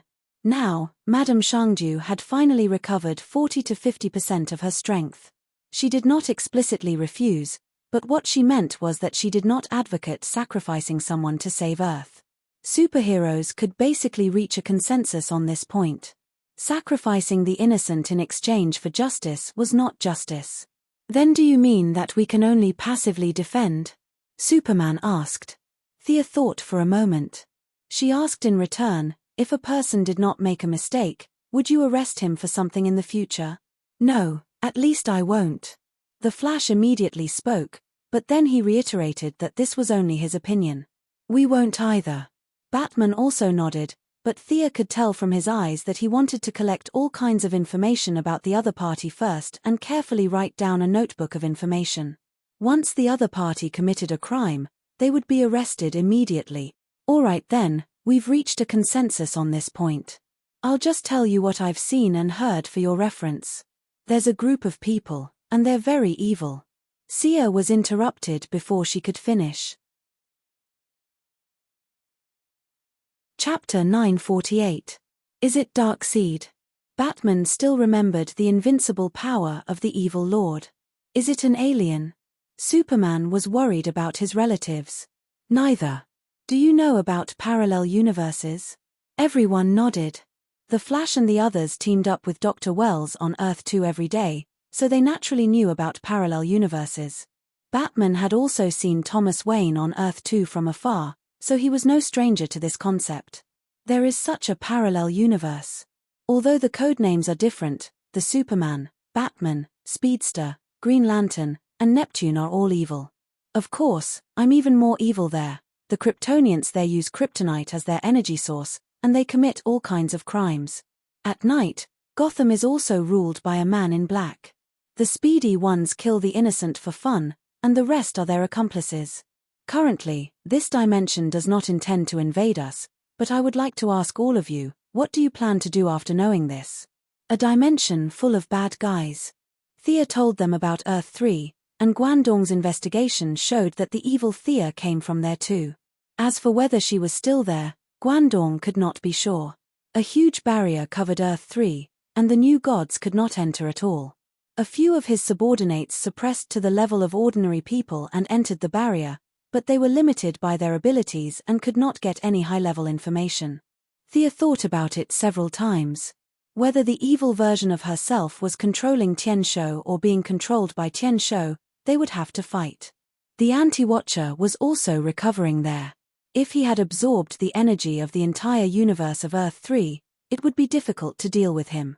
Thea wanted to organize an expedition to Earth 3. She had even thought of the codename, Eternal Justice. She was working on her plan, and the people of the Alliance were also digesting the information she told them. They did not provoke us, and we're going to fight them? Was this the act of a hero? Everyone was thinking. It was normal for heroes to be schemed against by their enemies in the dark. Then, They would suddenly attack and lose their armor. They were not masochists. Who would like to live their lives in fear? But the enemy had not done anything yet. If they went to fight them, it would go against their principles. Do you have any further evidence? Or images of that world? Batman asked. Wait here, I'll look for it. After saying that, Thea closed her eyes and scanned the entire Earth with her psychic power. All kinds of shielding devices and black technology were useless in the face of death. She quickly found the target. Spatial displacement was too easy for her. As long as the target stood in front of people, everything would be revealed. However, there was still a small problem in the alliance that needed to be solved. She whispered a few words to Diana, and they quickly reached a consensus that this matter could be done. Thea gave Batman a strange look. The other party has already begun to plot against us. They sent 2 people to act as the vanguard. You can't catch them? Superman asked tentatively. The eldest miss chuckled. If this person walks into the Hall of Justice, because his appearance is too obvious, then the true identity of one of us here will be officially exposed. Although she didn't say it directly, everyone knew that she was referring to Batman. The scene fell into silence for a while. We are the Justice League. Even if we can't share each other's past, we should accept each other's true identity. I'm Clark Kent. Superman was the first to speak. Thea Quinn. Diana Prince. The Flash took off his hood. He had been waiting for this day for a long time. Barry Allen. The Green Arrow also took off his hood and said in a low voice, Oliver Quinn. Arthur Curry. Ray Palmer. Zatanna Zatara. The 2 newcomers didn't know what was going on, but they still took off their masks. Laurel Lance. Simon Botts. Nightwing hesitated for a long time. He was in the same boat as Batman, but when he thought of leaving those wings in order to find his own path, he made up his mind and took off his mask. I'm Dick Grayson.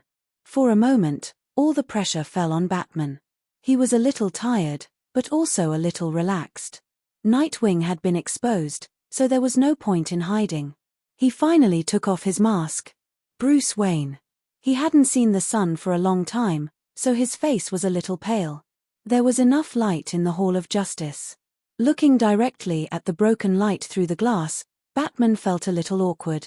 In fact, many people knew his true identity. Now, he was just taking off his mask. He quickly adjusted his state of mind. He was very unhappy with Thea forcing him to state his position. He rubbed his forehead. Can you tell me now? Who are the people sent by the evil plane? Thea didn't directly teleport. She looked from afar again. They've gathered a few villains from Earth. Should I directly teleport a leader or pull all of them over? If all of them are pulled over, we have to prepare for battle. Was there a need to say that? Good and evil couldn't coexist. With so many heroes suddenly attacking a bunch of villains, was there anything more satisfying than this? Even the Flash wanted to fight, right now. The young mistress clicked her tongue and expressed her appreciation for the heroes' enthusiasm for battle. She motioned for them to put on their masks. With a light tap of her finger, under Zatanna's respectful gaze, she quickly drew countless complicated lines in the air. Prepare to welcome our visitor from afar, Mr. Alfred Penisworth from Earth 3. Hearing her say this, even though Batman had some guesses, he was still very surprised. He thought that it might be the counterpart of someone around him on Earth 3, but he really didn't expect it to be the old butler, Fu. If the other old butler stood in front of everyone as a bad guy, Bruce Wayne's disguise would indeed be lost. After the Azure teleportation array activated and the light disappeared, the 4 strangers panicked and found that they were surrounded by people from the Righteous Alliance. Batman immediately saw the old man standing in the middle. He looked exactly the same as the old butler, but his temperament was completely different. The old man's face was pale and he was wearing a purple suit. The more he looked at him, the more familiar he looked. Thea seemed to know what he was thinking and gave him the answer. This Mr. Penisworth killed the clown on their side. Yes, the clown who fought against Batman's tyranny for freedom and democracy. A sense of confusion filled Batman's heart. The other party's evil aura lingered. Just based on his intuition, He felt that the other party was not here to discuss friendly relations and establish a harmonious parallel space. There was nothing to say. Let's fight. The heroes were sharpening their swords and were already prepared. A few villains wouldn't do. It was impossible to make the villains fight to the death without retreating. Even though the evil old butler asked them to charge together, they agreed verbally, but in reality, each of them had their own plans. Giantess, you open the way. Copperhead, you cover. Shadow Stealer, bring up the rear. The evil old butler quickly issued the order. Even though he was in a hopeless situation, he still didn't give up and was still trying to find a chance of survival. Chapter 949. The appearance of the woman called Giganteus could be said to be exaggerated. She had a head full of long, fluffy hair, and bulging muscles. She wore a leather vest, and her entire body was filled with a murderous aura. One could not see the gentleness and charm of a woman at all. She looked like a bandit who had taken over a mountain and declared herself king. It was impossible to tell that she was a woman without looking closely. She took a deep breath, and her body expanded rapidly like a balloon. Soon, she broke through the human limit and moved toward a height of 5 meters, then 10 meters. TSK, boring trick. The young lady sneered from a distance. If she was allowed to grow, her hall would be destroyed, and it would cost money to repair it. Considering the issue of justice, it was not convenient to use death magic, but casting a few transformation spells was not difficult for her. Thea was not as proficient in transformation as Circe, but she was definitely good at it. Let's go. Whether it was a technological mutation or a bloodline mutation, with a shrinking spell, the opponent's body returned to the size of a normal person. Laurel, who had just joined the team and was eager to make a contribution, rushed forward with a whip kick. I've collected information about these 3 guys. The woman is a giant morphing woman who mutated due to a blood disease. Copperhead is good at military combat and jujitsu. There's not much information about the other Shadow Stealer. He should be a psychic. Batman didn't join the battle, but talked about them from the periphery. Thea interjected halfway. I teleported 5 people here, and there's one more. Atom Man, you search for him. Knowing that he had a part to play in the battle, Atom Man quickly shrank and searched for the enemy hiding in the dark. The battle ended quickly, but it couldn't be slow. After all, it was 12 top heroes against 4. Even if Thea and Diana didn't make a move, the villains were beaten to a pulp. Black Canary defeated the giant morphing woman, and Green Arrow also captured Copperhead. The Shadow Stealer was a little more troublesome. He could hide in the enemy's shadow, which was a combination of offense and defense. Zatanna saw the opportunity and released a flash to remove the shadows in the room. Then the flash stunned the enemy with a speed far beyond the enemy's reflexes. The evil old butler didn't have any superpowers. He only carried a pistol with him and was easily taken down by Nightwing. The Atom Man's battle did not go well. The enemy was very cunning and hid several times. In this microscopic world, outsiders could not help much.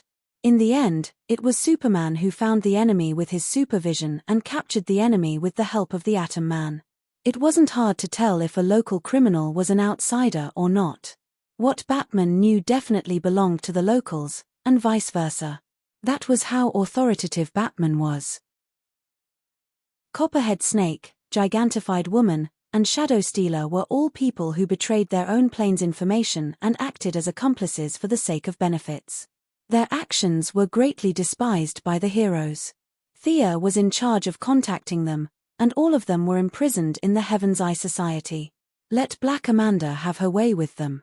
After the accomplices were sent away, the 2 main culprits became the key points. Ray Palmer untied the belt of the original child. It was her shrinking equipment. Without the belt, the original child finally returned to her normal size. She had long brown hair and a pretty face. However, at this time, her eyes were closed and she did not say a word. She seemed to be ready to fight to the death, but the slight trembling of the corners of her mouth showed that she was not calm inside.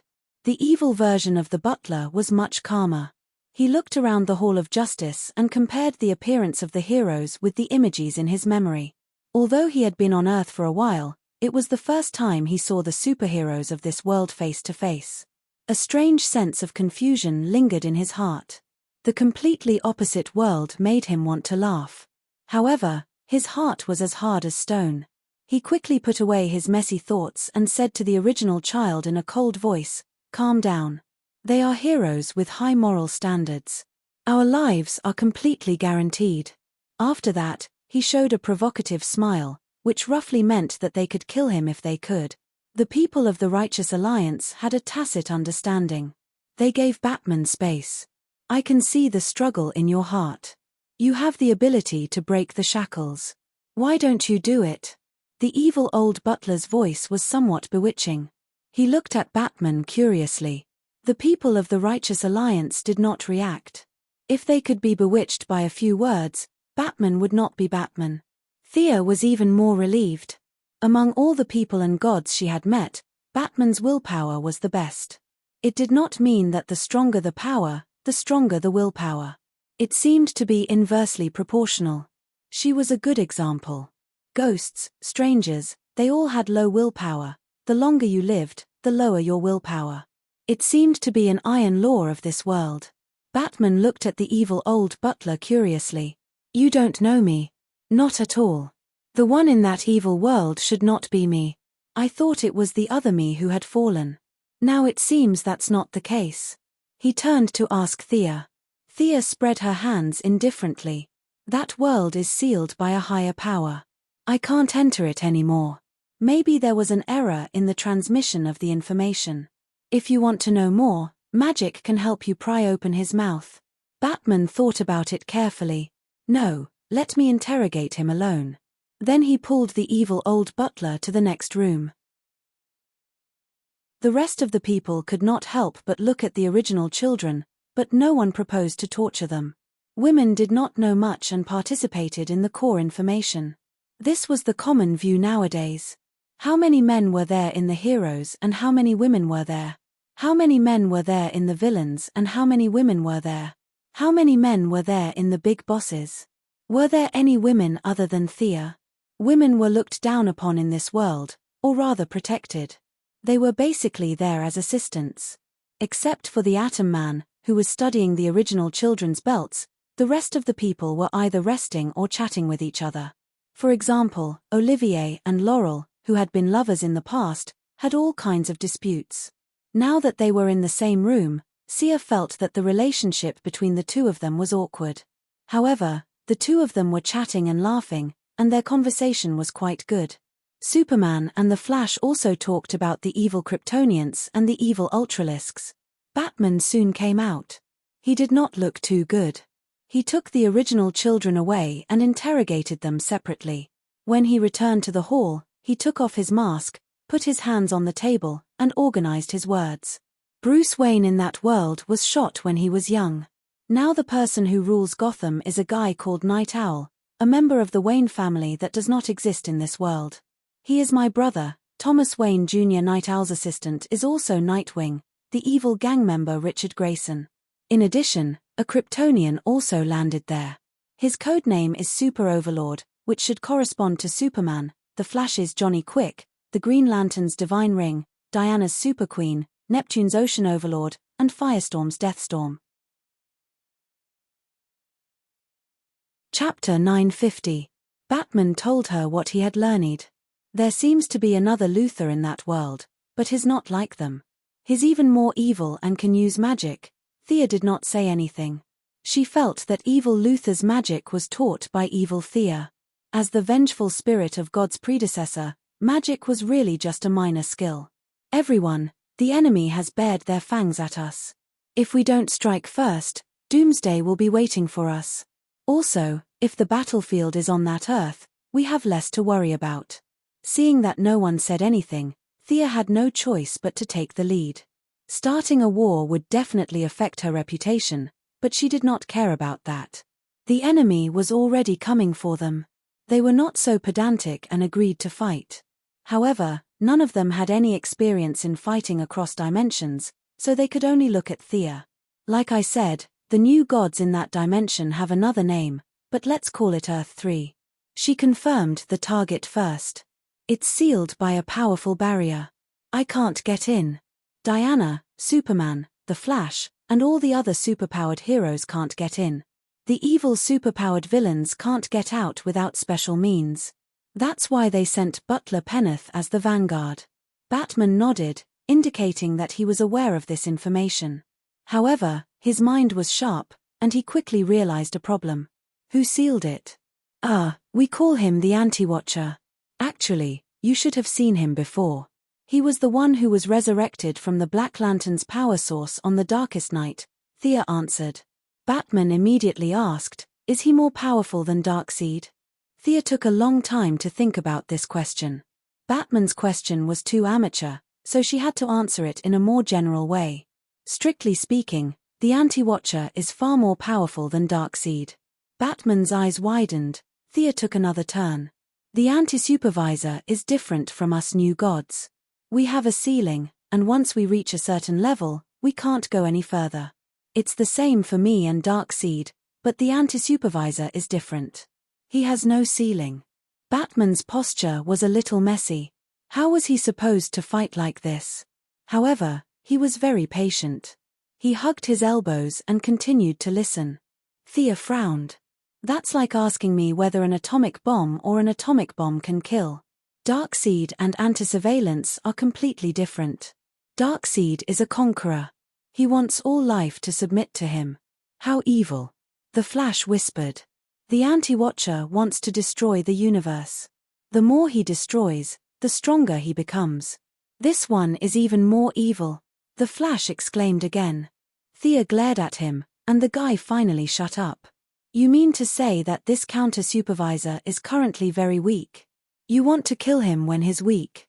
Am I right? Batman thought that he knew her very well.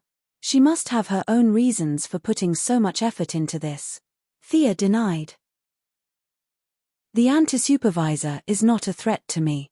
I can say that he's not much of a threat. If I just sit back and do nothing, we have no conflict of interest. Destroying the multiverse is a mission engraved in his soul.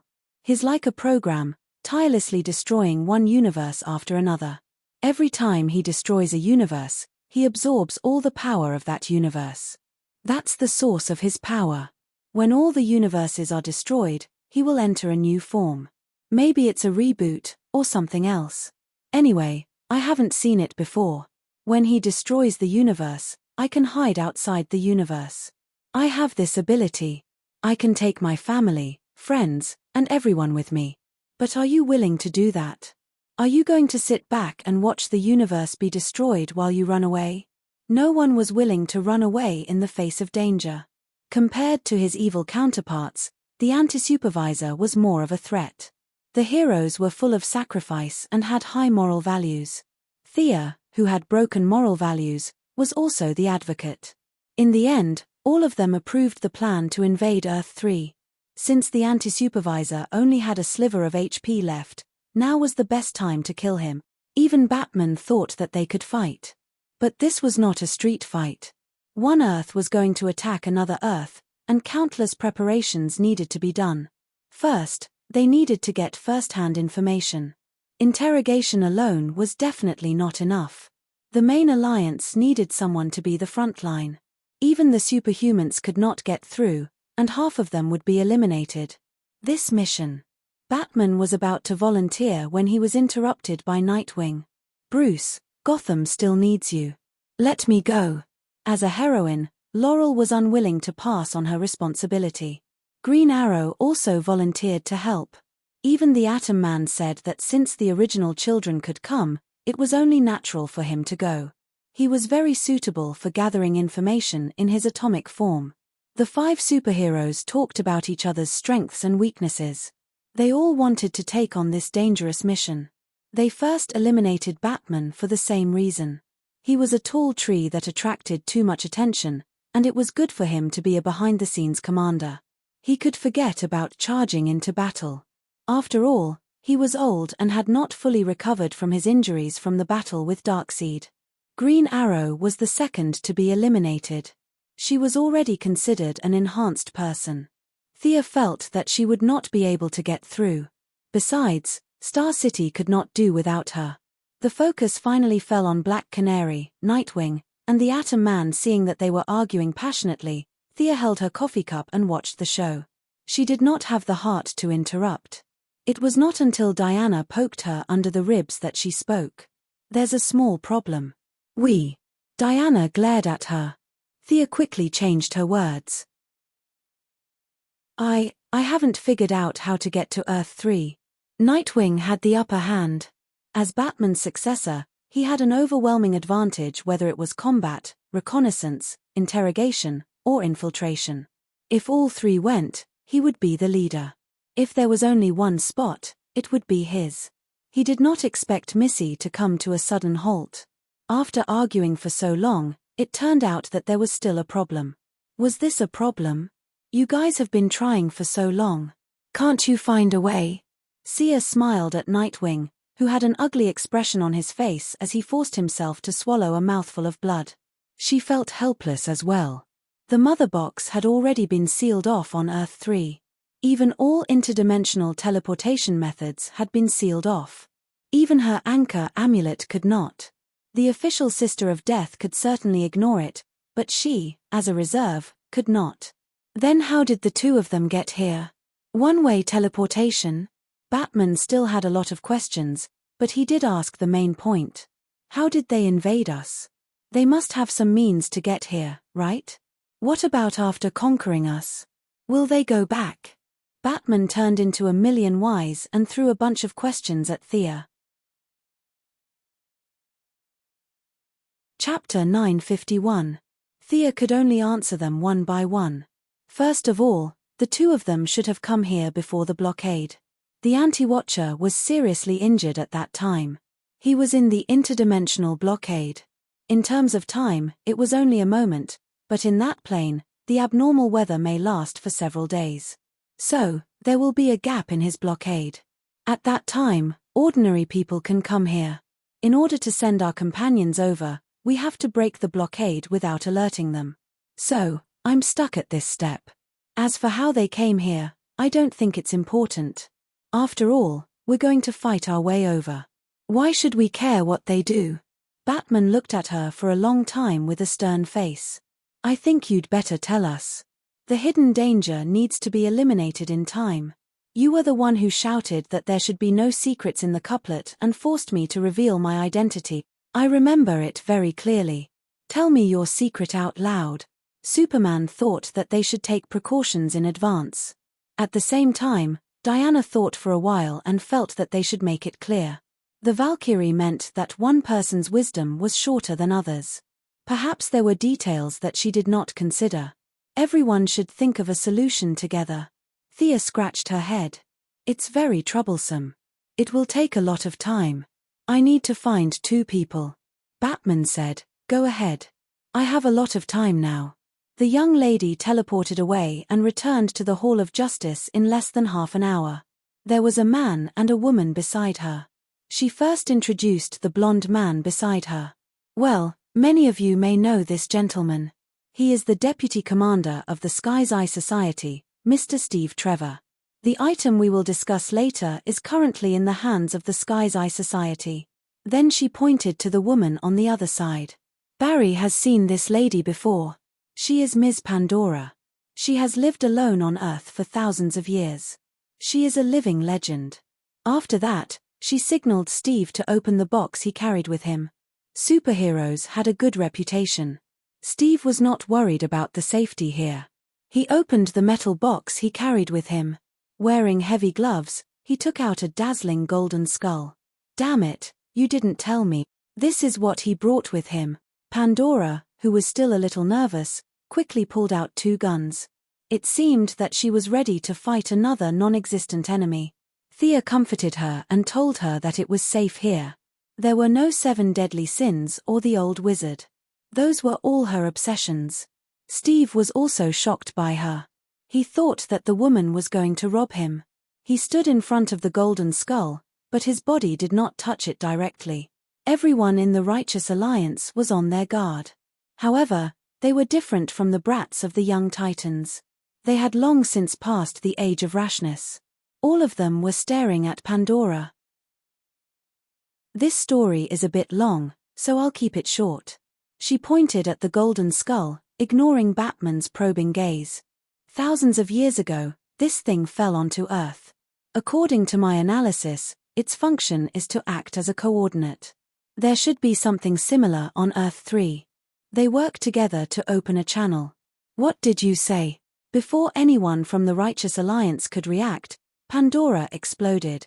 She pointed at the golden skeleton in disbelief. This thing is a coordinate.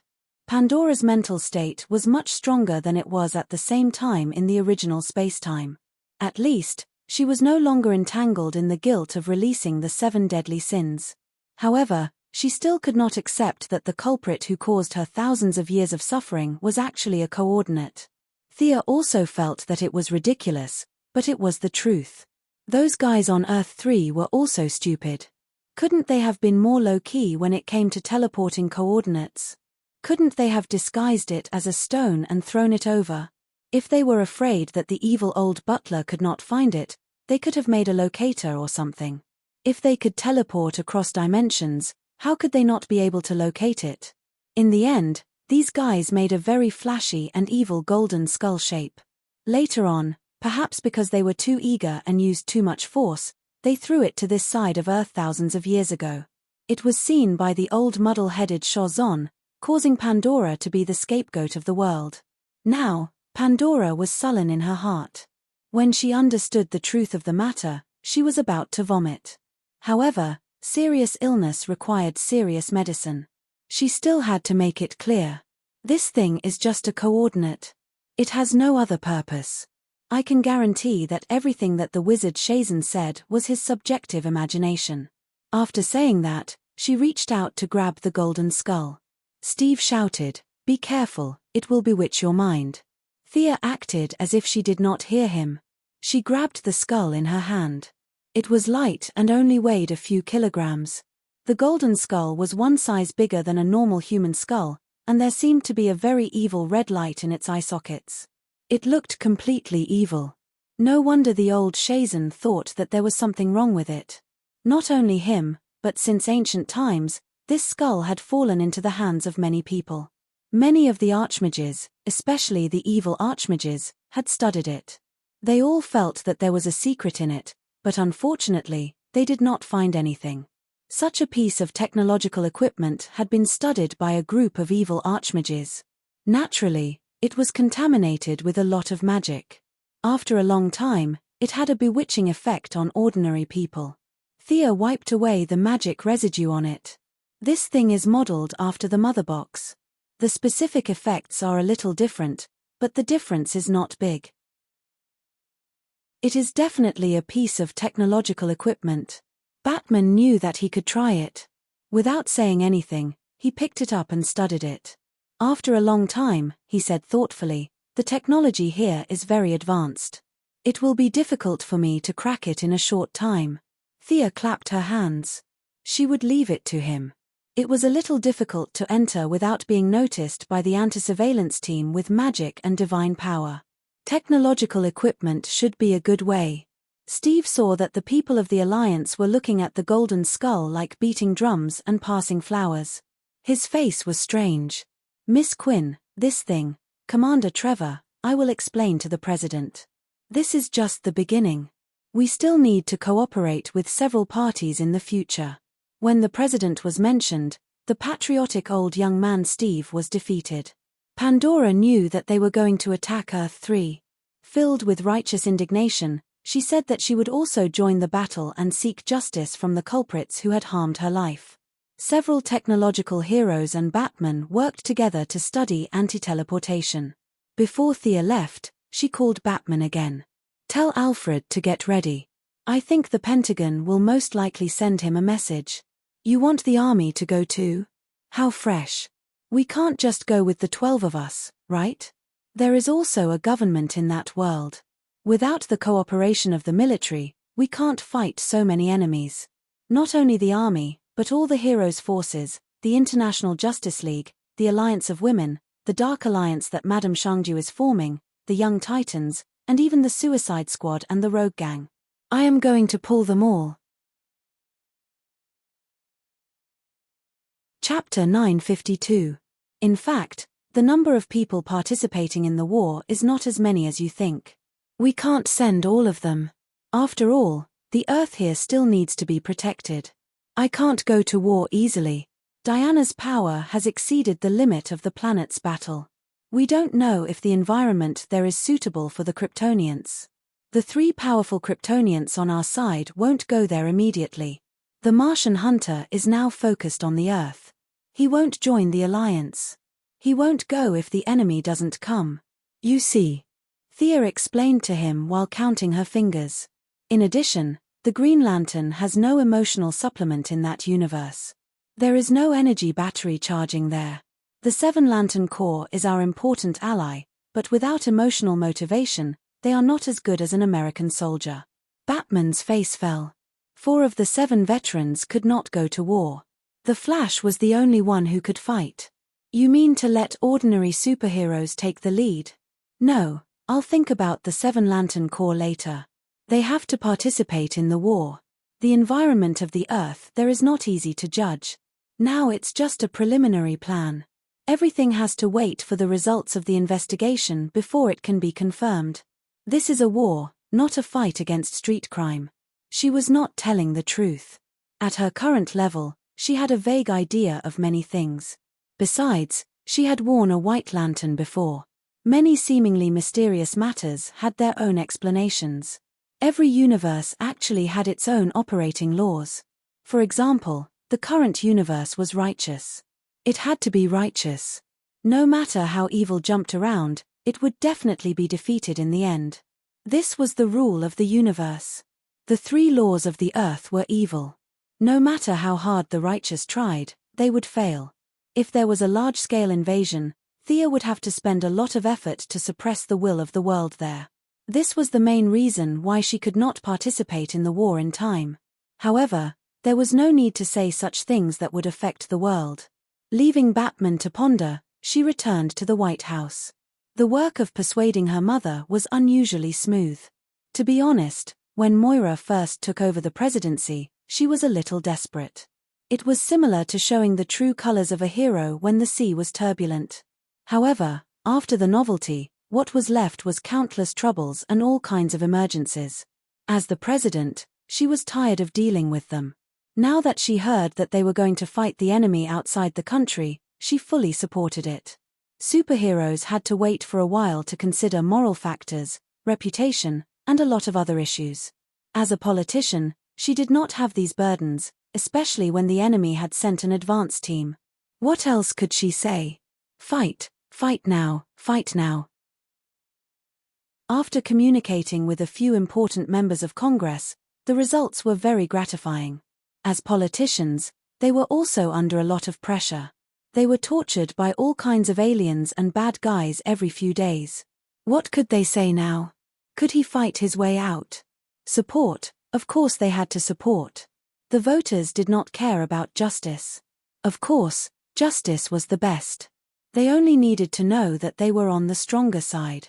The Congress was very easy to convince. As expected, the military encountered some doubts. They did not need to be responsible for the voters, but if there were too many casualties, they might be assassinated by the families of the deceased. This was the bad thing about the proliferation of guns. Doctors and teachers now had to carry guns for work. There was too much social pressure. The generals were very hesitant. At this time, the real and fake Alfred came in handy. They had to make them realize that if they didn't shoot first, the other party would come for them. 3 days later, Thea welcomed Bruce Wayne and the old butler, Fu, in front of the Pentagon. Only then did Thea realize that the old butler was not a retired British paratrooper. He was a British secret agent. It belonged to the MI6 and specialized in dealing with external matters. The famous 007 was theoretically the old man's colleague. Thea really wanted to ask if the old man's codename was 006 or 008. Fu came to the United States alone after World War II, under the background of the Great Depression, and lurked in the Wayne family for 40 years. The Wayne family now had few members. Before, they were the most famous of the famous families. Half of the properties in Gotham City were under their name. They were the Wei Bancheng from head to toe.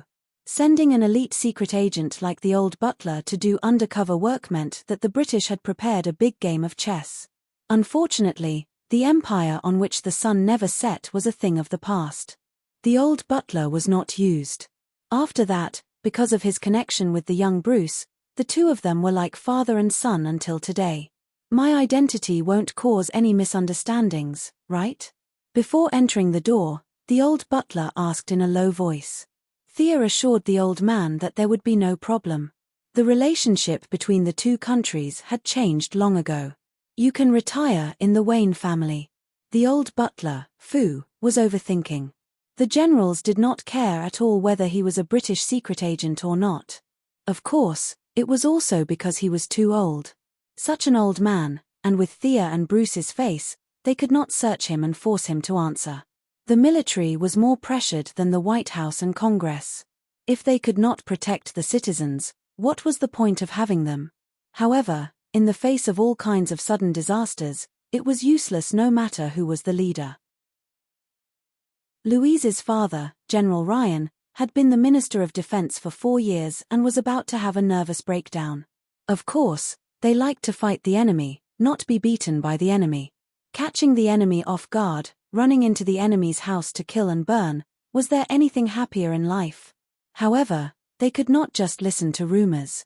They had to weigh the pros and cons, and confirm the authenticity of the information.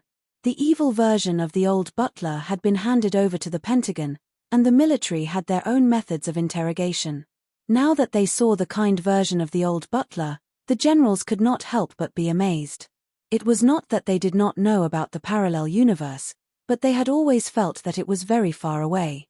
Now, they finally saw a living person, a bad person who came from the parallel universe and was ready to invade Earth, and a good person who had always been obedient.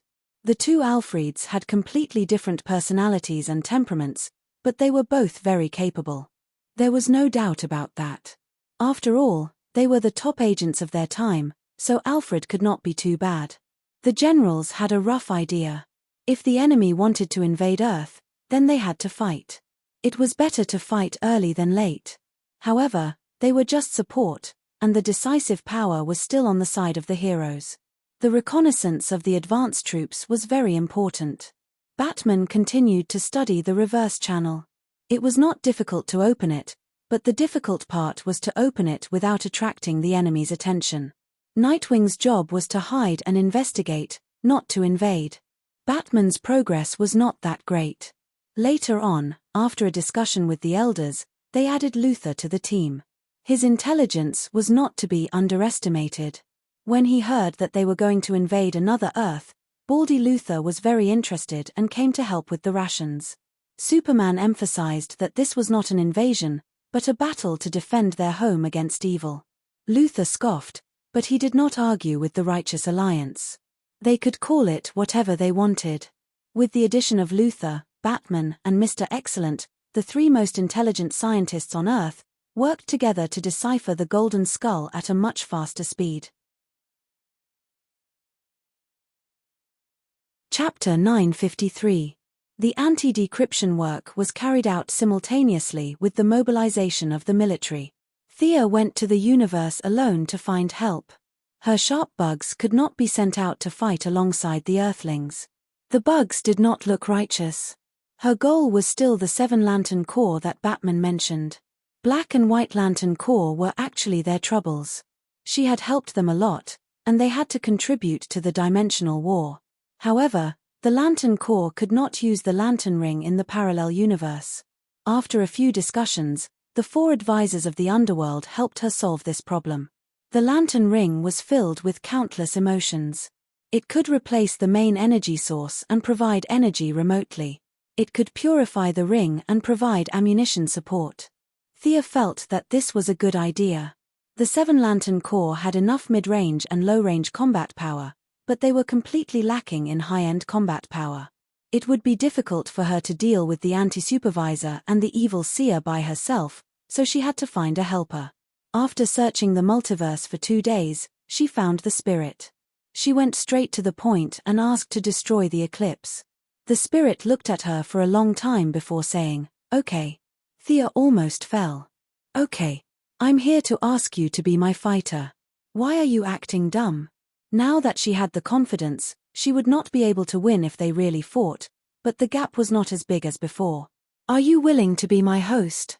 I can increase your power infinitely. The spirit was silent for a long time before suddenly saying this. Thea was stunned.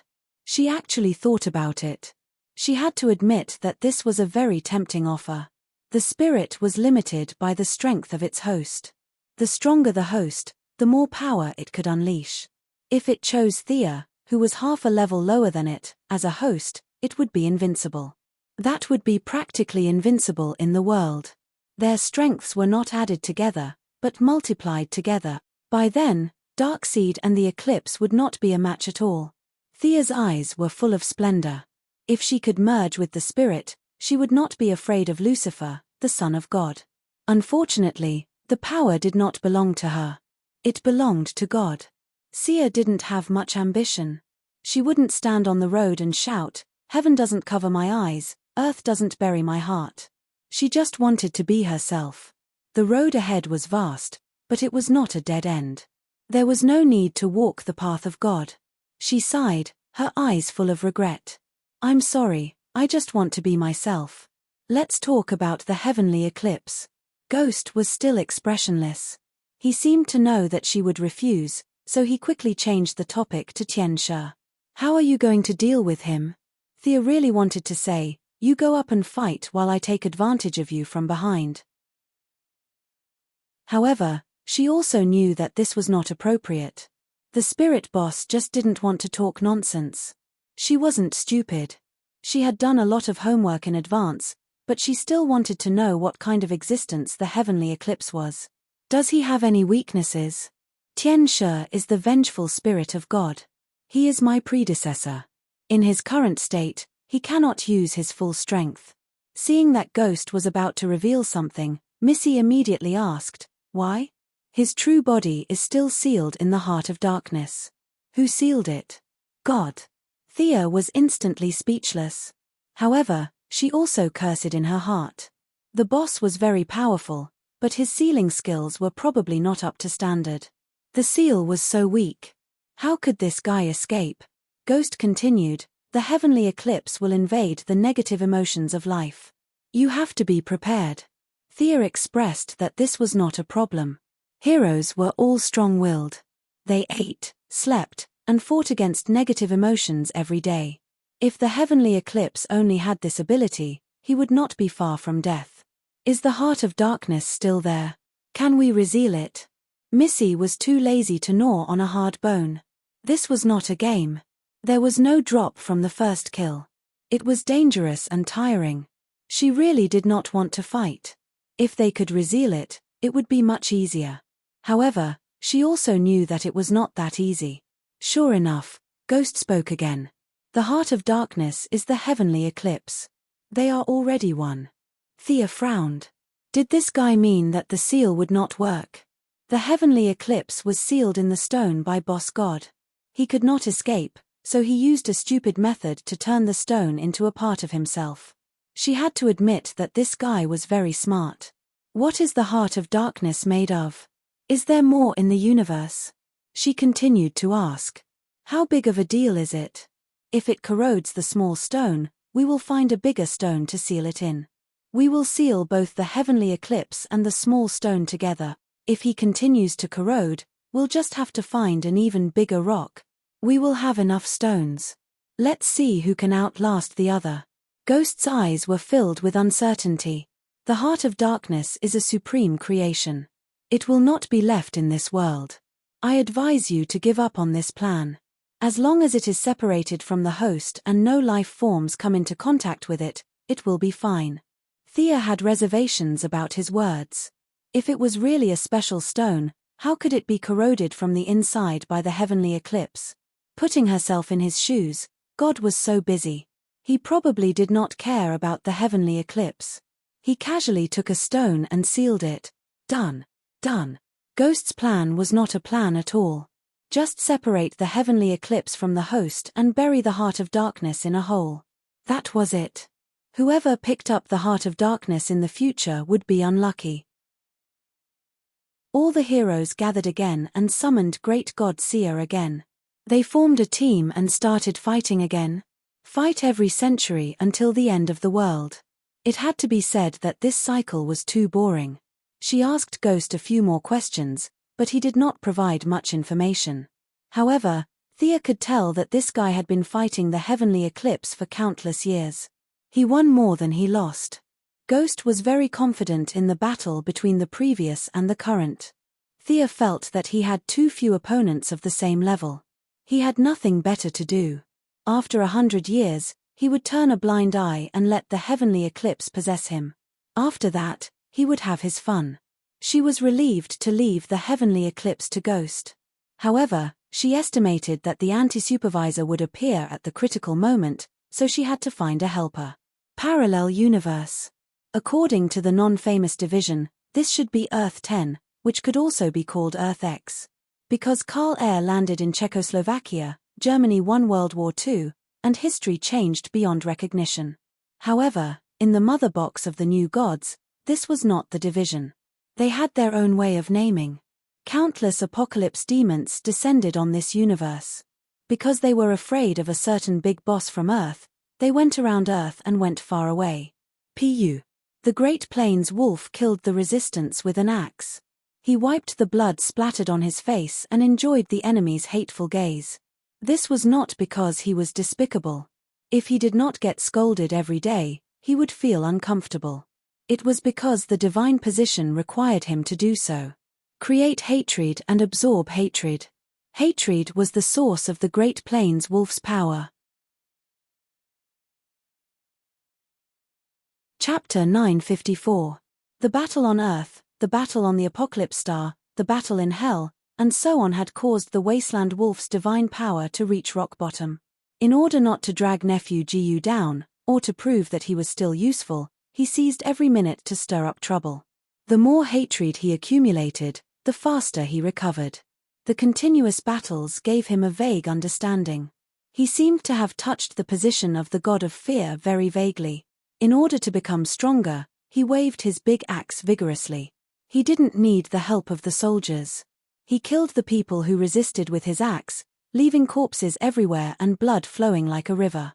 He wiped the blood off his face. The bloody slaughter was very satisfying.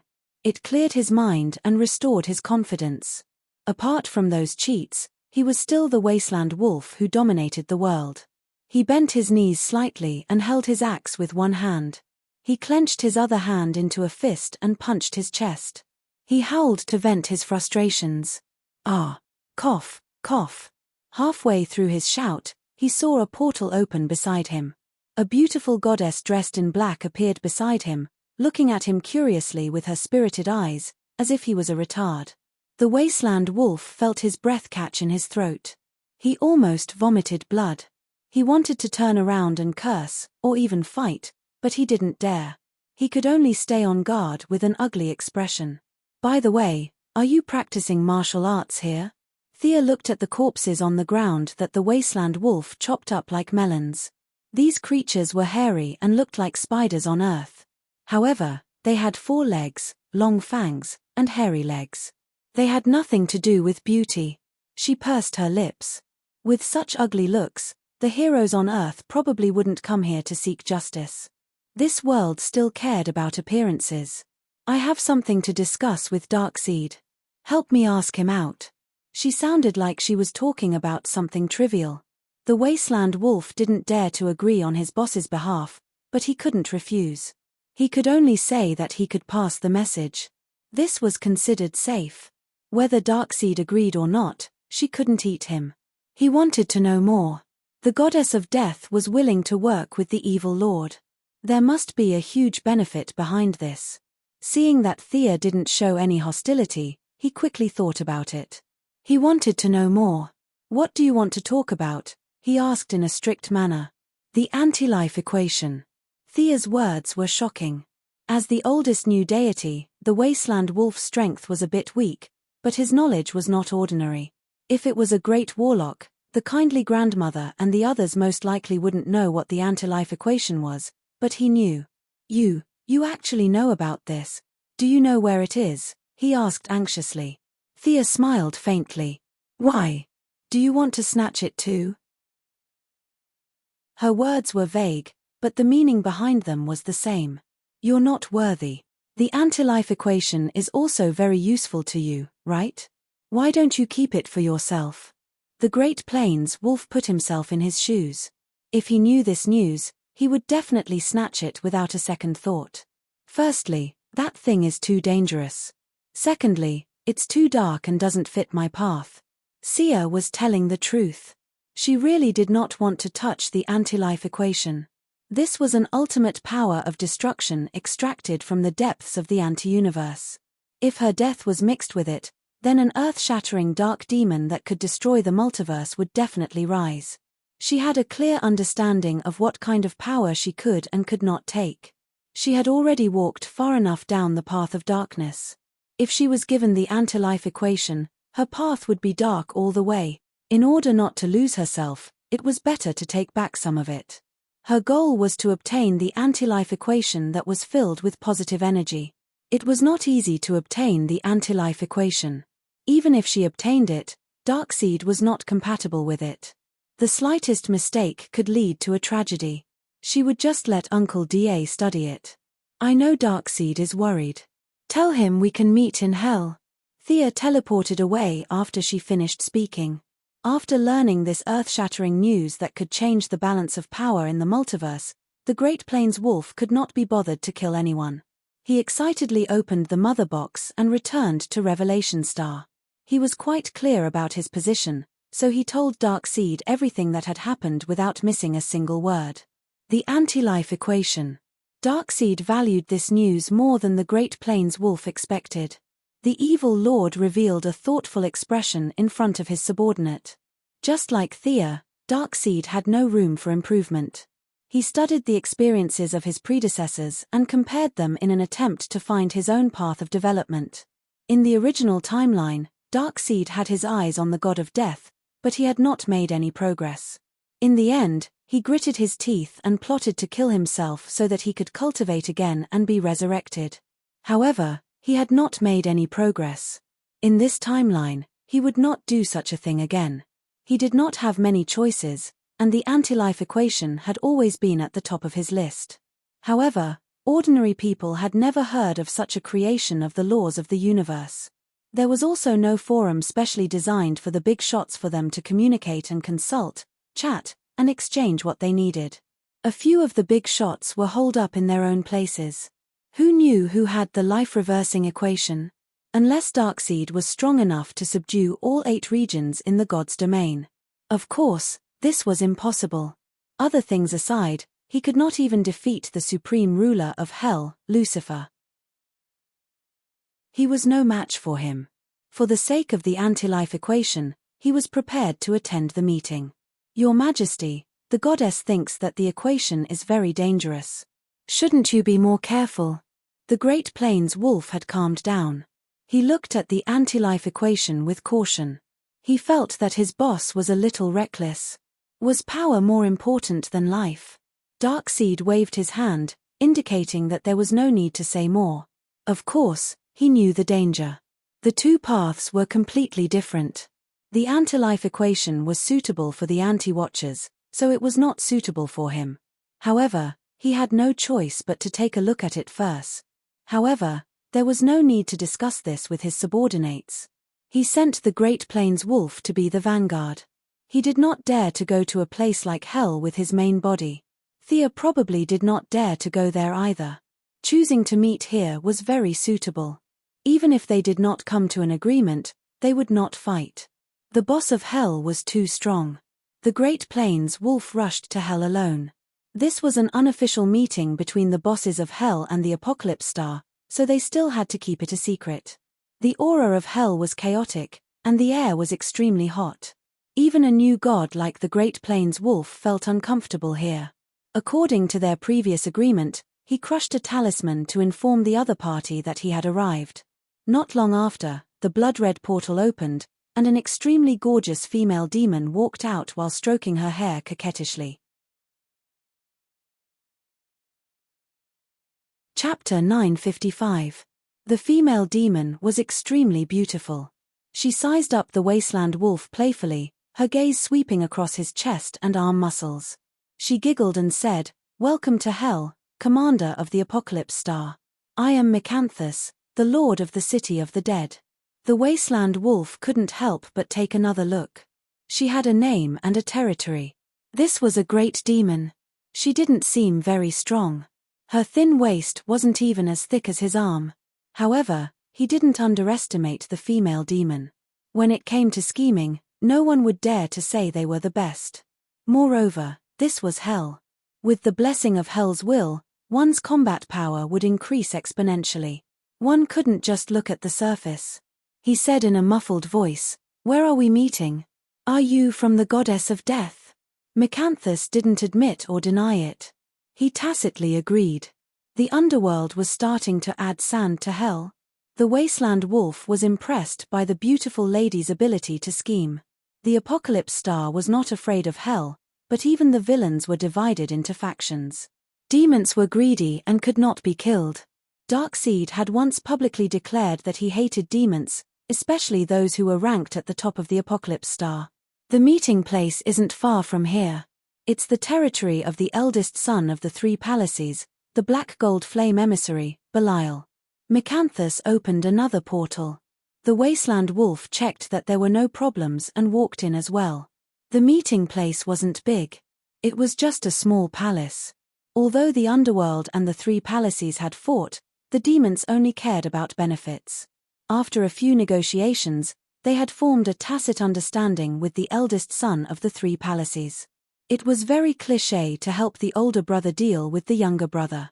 Miscanthus was now the channel between the two sides. He was doing well with money and power. The wasteland wolf checked the meeting place. There were no problems, no ambushes, no traps. Actually, there was nothing to be afraid of even if there was an ambush. The boss would definitely come with a projection. If a projection was destroyed, it wouldn't affect the main body at all. As for himself, the wasteland wolf knew very well that Thea wouldn't spend so much effort to trick him. He didn't have that status. The wasteland wolf and Miscanthus sent out signals at the same time. In less than 10 minutes, Thea and Darkseid's projections appeared in the room. Like a servant, Miscanthus bowed and withdrew, causing Darkseid to give him a second look. This was a great demon that had been transformed from a human. His combat power was ordinary, but the aura of hell was not weak. This meant that he was favored by the will of hell. The evil lord quickly retracted his gaze. His voice was as heavy as a giant hammer, and his words were like thunder. "Who has the anti-life equation? Anti-watcher. Where is the anti-monitor?" "Most likely in the antimatter universe." "You want to attack the antimatter universe?"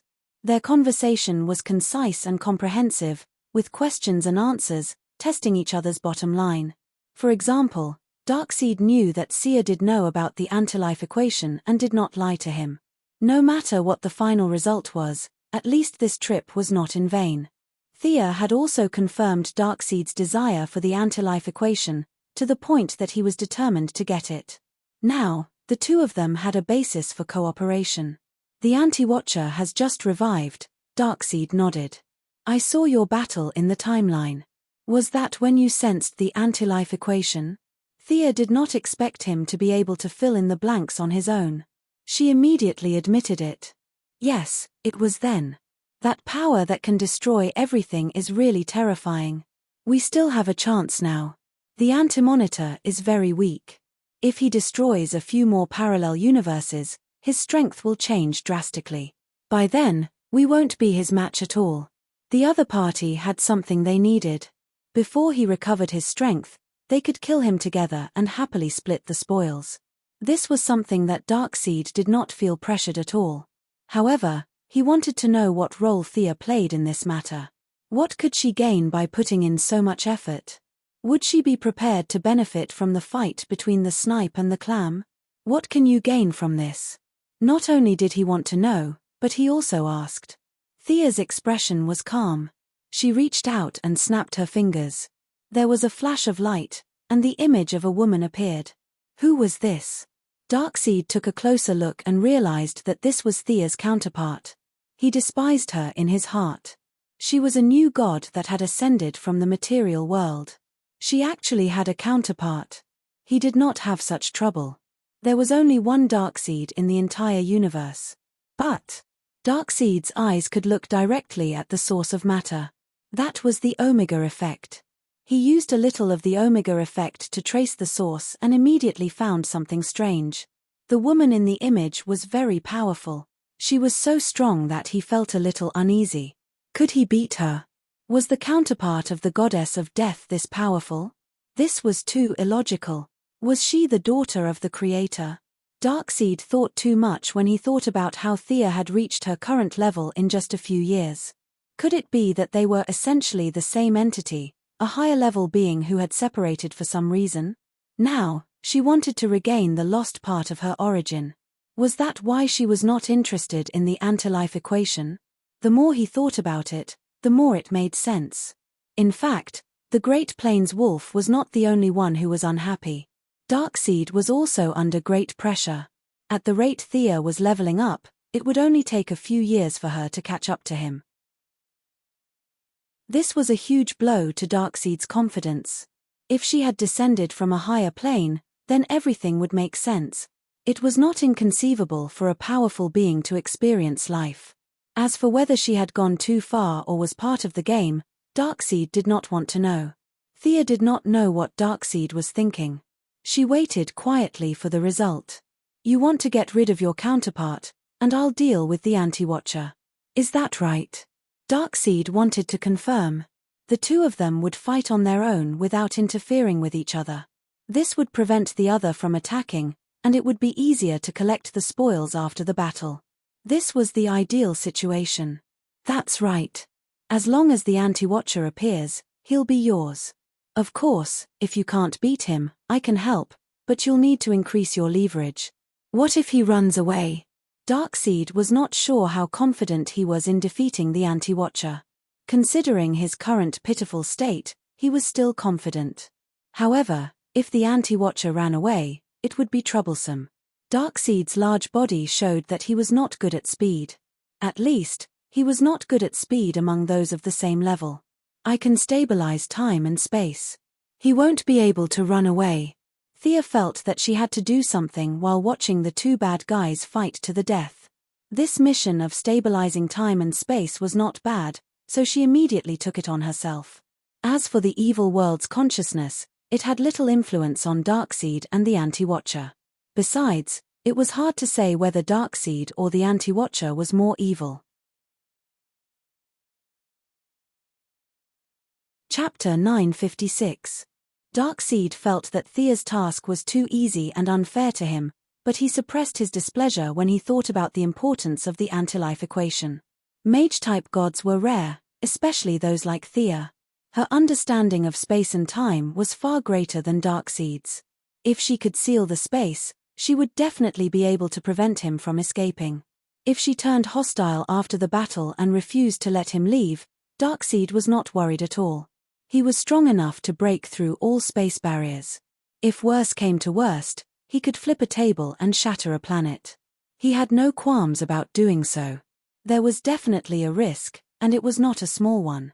However, after thinking about it for a long time, he felt that it was not a big problem. He nodded and agreed. Okay, I agree. After discussing the details of the cooperation, the two gods disappeared from Hell. There were too many powerful beings in Hell, so it was best to stay away from them. Sky Eclipse was left to the Ghost, Anti-Surveillance was left to Darkseid, and the rest had their own opponents. As for the terrifying Luther from Earth 3, he was a retard and was not worth the effort.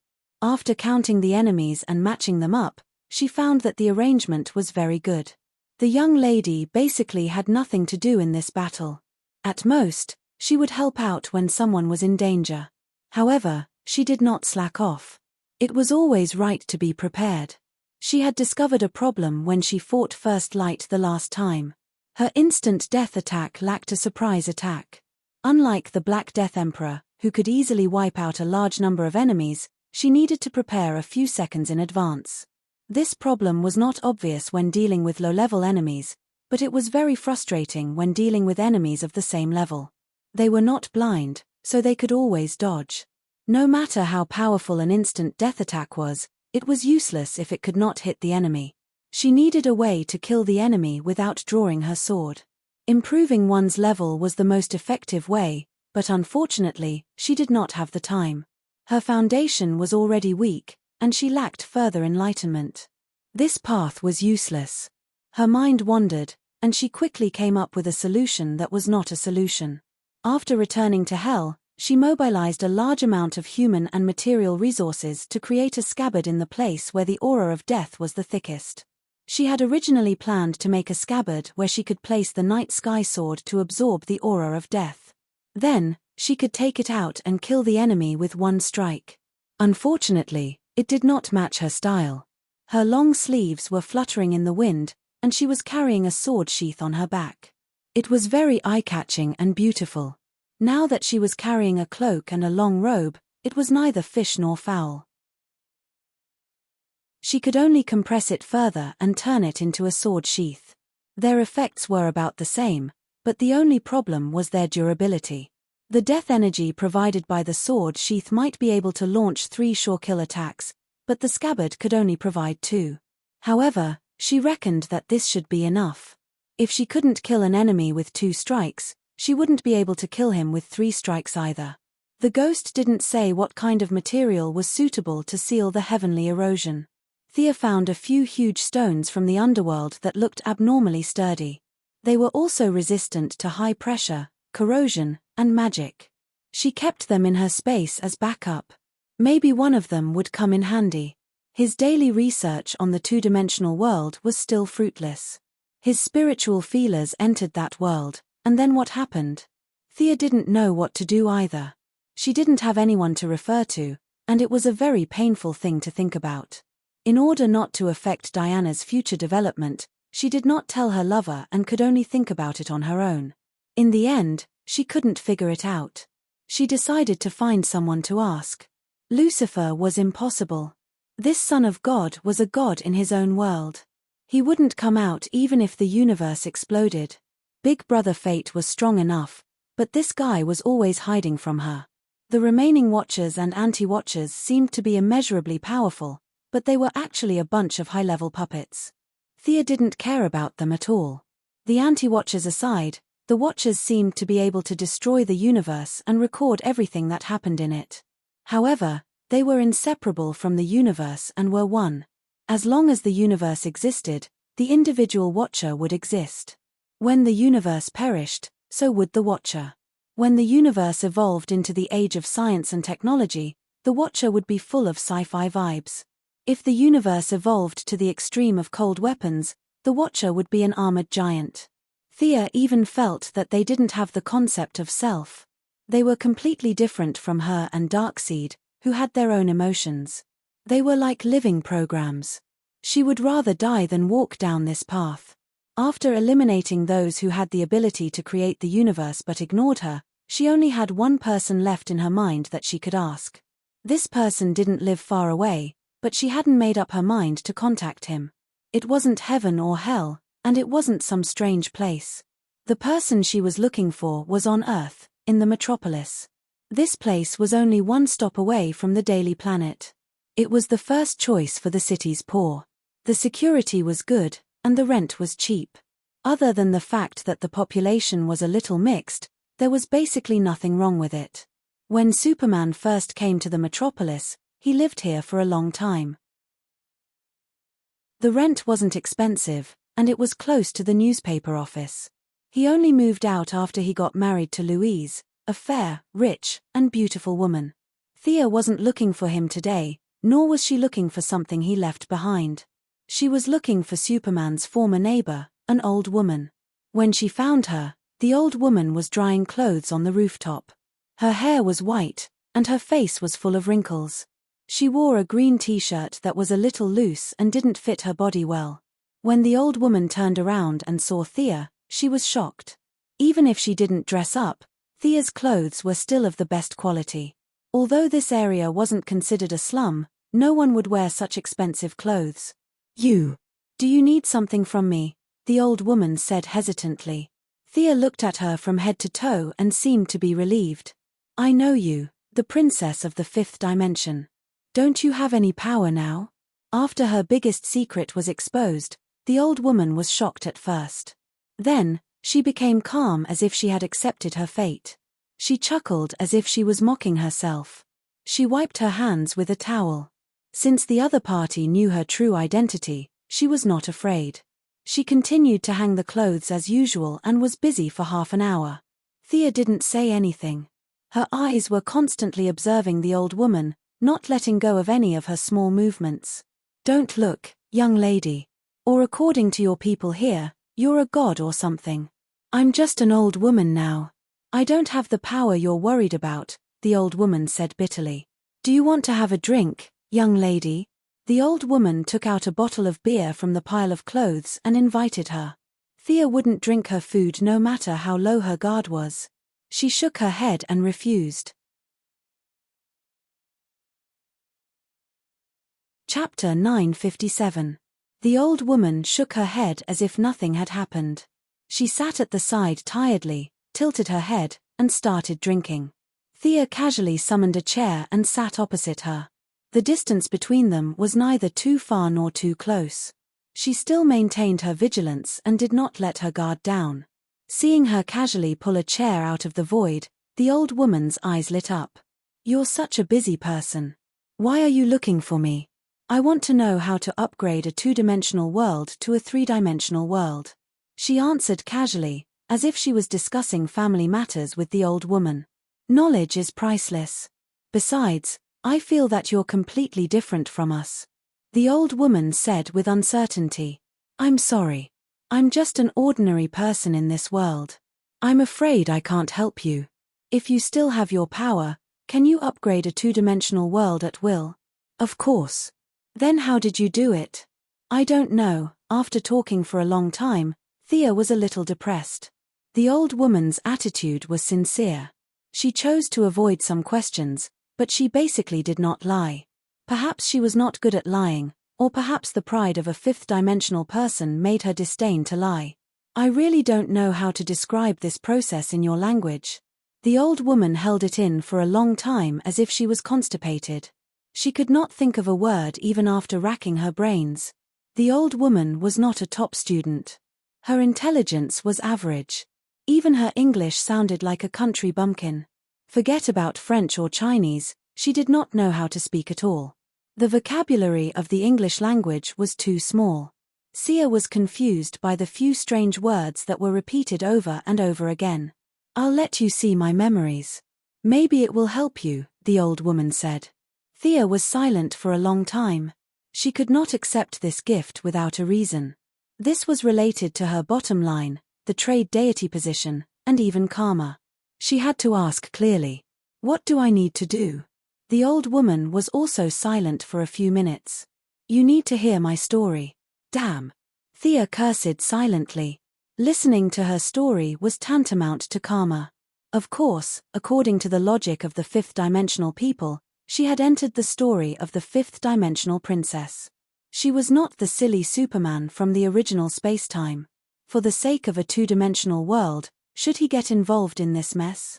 She asked tentatively, how was your power compared to mine when you still had it?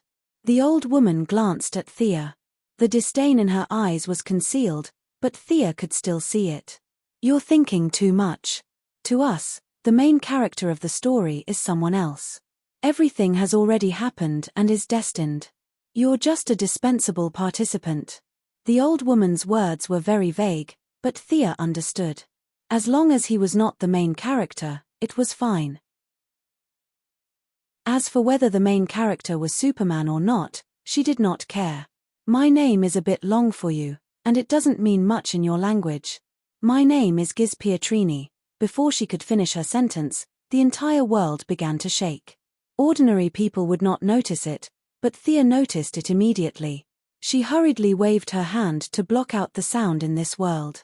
When she realized that it was not sound, she cut off the connection between this world and space.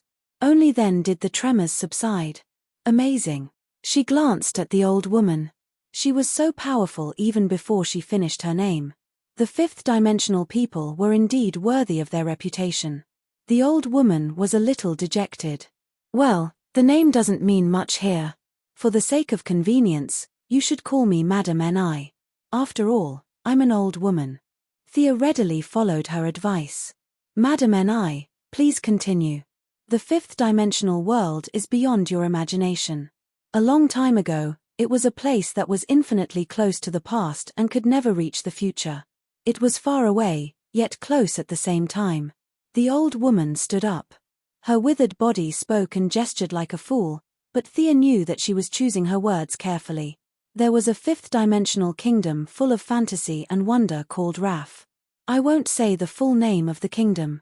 The full name of the kingdom is meaningless to you. The ruler of the kingdom, Bula Pikisi, has been depressed ever since his queen passed away. Ever since the queen passed away, there was nothing that could brighten his mood. Because of his sadness, the entire palace, as well as Raf, was shrouded in blue-black gloom. All the royal family and subjects felt the king's sadness. Thea's mind was filled with the image of a great demon king baring his fangs and brandishing his claws about to devour people. Madam Ni recalled for a moment and continued. All his subjects gathered all the rare treasures in the kingdom and offered them to him.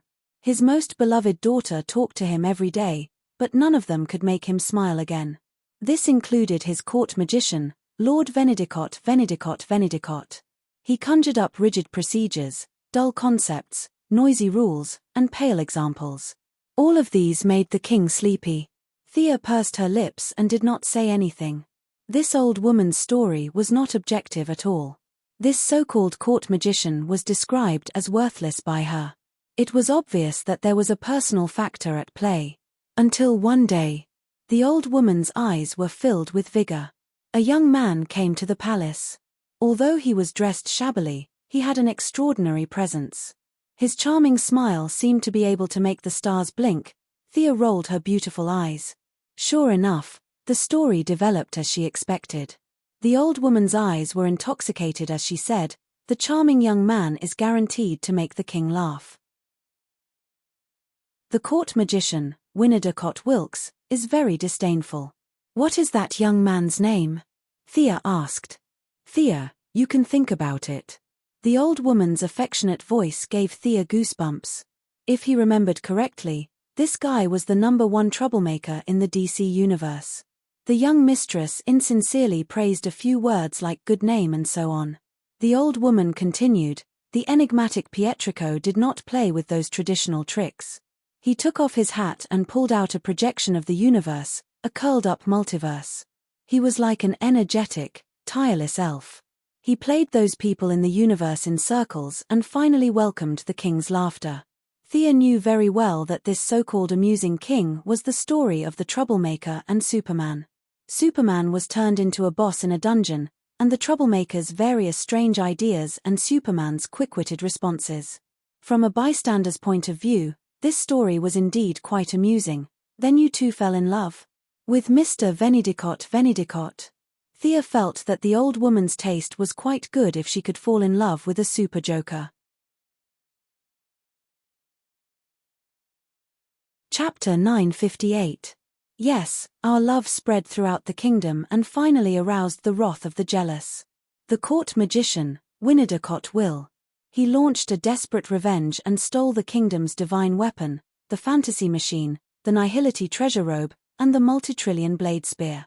Madam Ni's eyes glowed fiercely, her hands spread out like chicken claws, as if she wanted to strangle the court magician. He put on the nihility treasure robe and sneaked into the palace, wanting to kill Pietrico of the Enigma. However, fate played a trick on him. He saw the bowler hat that Pietrico of the Enigma often wore, so he raised the multi-trillion blade spear and stabbed it. I didn't expect that the one wearing the bowler hat that day was His Majesty the King. Even the mighty king couldn't withstand the attack of the multi-billion blade spear. However, the huge reaction force still destroyed the spear and shattered the nihility treasure robe and one of Winidicott arms. The whole world roared because of the death of the king. Pietrico of the Enigma told me to run away and stay behind to deal with the pursuers. I escaped, tore through the dimension, and came here. In this land of exile, I lost my power and became immortal, quietly and slowly waiting for the end of my life." Thea showed a regretful expression, as if sympathizing with the tragic experience of a pair of lovers. She did not delve into whether the story was biased, nor did she ask about the fate of the people in the story. Fate was fate, and the fifth dimension was the fifth dimension. She only wanted some high-level knowledge to broaden her horizons. For the fifth dimension people, time was between existence and non-existence.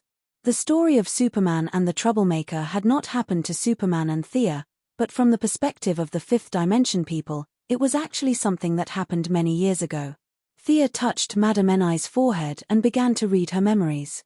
Words could not be described, and memories could not be faked. They could use their abilities freely, just like breathing and drinking water, which was very useful for Thea. A huge and messy fantasy rushed into her mind. There was no rationality, no logic, and the absurd ravings formed one picture after another. This was a completely different way of thinking, completely different from reality. It took her 10 minutes to accept everything. The life of this fifth-dimensional princess was simple. Living in the fifth-dimensional world was simple, and being an earthling was even simpler. In terms of experience, she was no match for Haruba, an old turtle who had lived for billions of years, but her memory was hundreds of times better than the Guardians. Thea was like using a supercomputer on Earth to read an extraterrestrial supercomputer. You couldn't say that she was slow, but she was very uncoordinated. Fortunately, her state was indeed high enough. She read it completely and even double-checked it. Seeing that she did not miss anything, she then bid farewell to Madame Ni. She had to go back and think carefully. She did not go to the White House or the underworld. Instead, she went to the Endless Family's base. With fate at the front, this was the safest place in the world. After all, the DC universe was a 10th-dimensional world. Although the fifth-dimensional people sounded powerful, they were nothing in front of fate. Madame Ni had the most images of the Troublemaker in her memory, and Thea read this part first. The results were reasonable. The Troublemaker's strength did not exceed her expectations by much. It was like in those old comics, where the Troublemaker could turn ghosts into pictures and kill the anti-spy with a snap of his fingers. Thea estimated that if the Troublemaker were to enter the multiverse, he would be at the level of the 3 palace demons. This strength was stronger than Thea and Darkseid, but not to the extent that it was incomprehensible. The Troublemaker's content was sealed, and she could read it slowly when she had time. She only needed to read Madame Ni's description of the fifth-dimensional world. Thea had long passed the level of following the crowd. She had her own judgment and would not blindly believe what others said was the truth. In this day and age, even the Supreme could make mistakes, let alone this fifth-dimensional princess. Looking at how she was now hanging out on the rooftop to dry clothes and drink beer, and how miserable she was, it was clear that she was far from being omniscient and omnipotent. The old woman's theory could only be used as a reference. There was no need to learn everything. The goddess of death had her own pride. Madame Ni believed that the fifth-dimensional world was the fifth-dimensional world, and reality was the third-dimensional world. The third-dimensional world should be the fourth-dimensional world. It was a mixed world, and could not be simply described as the third-dimensional world. The Troublemaker was a poor guy in the fifth-dimensional world, but in the fourth-dimensional world, he was a god. Similarly, when Thea ascended to the fourth-dimensional world, she was also a god in time. Although the Troublemaker was a max-level character in the fourth-dimensional world, and she had ascended from the lower world, and there was a difference in strength, they were still on the same level. Some people said that the fifth-dimensional world was the mind, but this point of view was only slightly related. In her opinion, it was more appropriate to say that it was a fantasy world. Just like the Martian hunter, his ability was very idealistic. If he felt that he could do it, then he could do it. If he could not, then he could. Many mags and psychics also had the ability to turn illusions into reality. Where did this ability come from? Why did it appear out of thin air? Thea felt that these abilities more or less borrowed a trace of the power of the fifth-dimensional world. The fifth-dimensional world was very close to normal people. Madame Ni said that it was far away but close at hand. This was very accurate. The fifth-dimensional world could not be seen or touched by normal people, but it was there and had never left. Everyone had time and the ability to think. A few people could even extract power from their thoughts. Therefore, the third-dimensional world was made up of one-dimensional points and lines, two-dimensional planes, three-dimensional space, four-dimensional time, five-dimensional thoughts, six-dimensional, seven-dimensional, and all the way to the 10th dimensional world. These invisible and unknown things were piled up together like a big box over a small box. When an individual reached the 10th dimensional world, they would be considered to have reached the peak of this world. Thea would not take that path. Different paths lead to the same destination. The essence of power was the same. The only difference was the method and process of obtaining it. Carefully sifting through Madame Ni's memories, just like how not everyone in the fifth-dimensional world was a scientist, there were also unreliable people in the fifth-dimensional world. Milady felt that this princess was most likely a slacker in the fifth-dimensional world, the kind that only thought about young men and did not study hard. She spent a lot of effort to interpret many of the viewpoints in her own way, only to find that they were all wrong. One had to know that she was now a multiverse-level character. The veil of the world had been lifted to a corner for her. Theories that contradicted her basic understanding had a 99% chance of being wrong. However, she could not completely deny it. She could only decipher and ponder at the same time. She would keep the correct ones and look at them carefully later. Chapter 959. As for those that were completely contrary to her own understanding, she also noted them down. She was prepared to look at them from different angles in the future. Perhaps she would have some new ideas after experiencing more and improving her realm. The memories of the fifth-dimensional princess were completely filtered and deciphered. She switched to her own understanding and soon found the method to upgrade from 2 to 3 dimensions. For the fifth-dimensional people, this was extremely simple. No wonder Madame Ni couldn't explain it clearly. It was too simple. To them, it was as casual as drinking water and eating. In reality, who could explain the process of drinking water, from the beginning of swallowing to the complete digestion and absorption, the steps the water went through, the specific effects, and which organs were used? Not many people could say it correctly because it was a natural thing. It was the same for the fifth-dimensional people. They had never thought about the specific steps to break it down. At least, this fifth-dimensional princess who was blinded by love had never thought about it. Sia couldn't just copy other people's talents. She needed to break down every step and study it bit by bit. Fortunately, she had a scientific spirit and had done many scientific experiments in the past few years. If it was someone like Diana, who was ignorant of science, she would be dumbfounded. She was fine. She had enough scientific literacy and personal thinking to support her research. After combing through all her memories twice, she found that there were no more problems. She directly returned to the underworld. The Endless Family was the starting point of time, not a place for seclusion. If she stayed for too long, she was afraid that Big Brother Fate would throw her out. She broke it down and studied it. When she found that she couldn't fully understand the results, she continued to break it down. During this period, she had been frantically researching. She wanted to completely break down the fifth-dimensional people's drinking and breathing instincts to the extent that she could use them. It wasn't until Diana called her that she knew that Batman and the others had completed the reverse teleportation. "What are you researching?" The two of them were changing clothes at home. Diana saw that her figure was ethereal and her temperament was agile.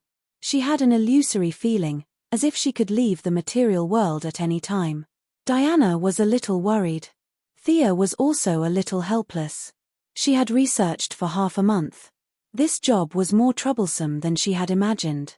She focused on research and slowly showed signs of ascending to the 4th dimension. However, she was a god. While her life was constant, it also meant that her life form was very stubborn. The ability to turn a normal person into a 4-dimensional life form could not change her nature. He used permanence to stabilize himself in his current state and briefly explained the situation. Diana didn't know much about the 4th and 5th dimensions, But when she heard Thea talk about building a parallel universe in broad terms, she wasn't too surprised.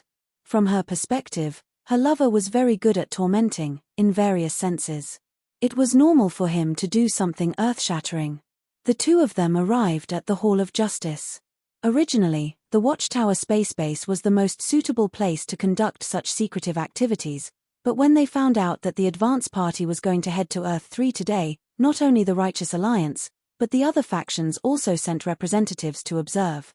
For example, Martian Hunter, who had always been away from the main alliance, Luther, who had brought his own rations, the young Titan Red Robin Tim, the Dark Justice League's Madame Shangju, and the Rogue Gang's Captain Han all rushed to the scene. The remaining President Moira, the Vice President, the Speaker of the Congress, General Lane, Amanda, Steve, various consultants, experts, and a bunch of other people gathered together. They wanted to witness this with their own eyes and see what the other parallel universe was like. That's right, Batman was very awesome. He had played tricks with a legendary device. Originally, the evil old butler's golden skull was a locator.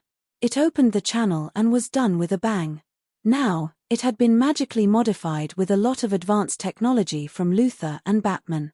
It could transmit sound and images across dimensions, making it like a live broadcast.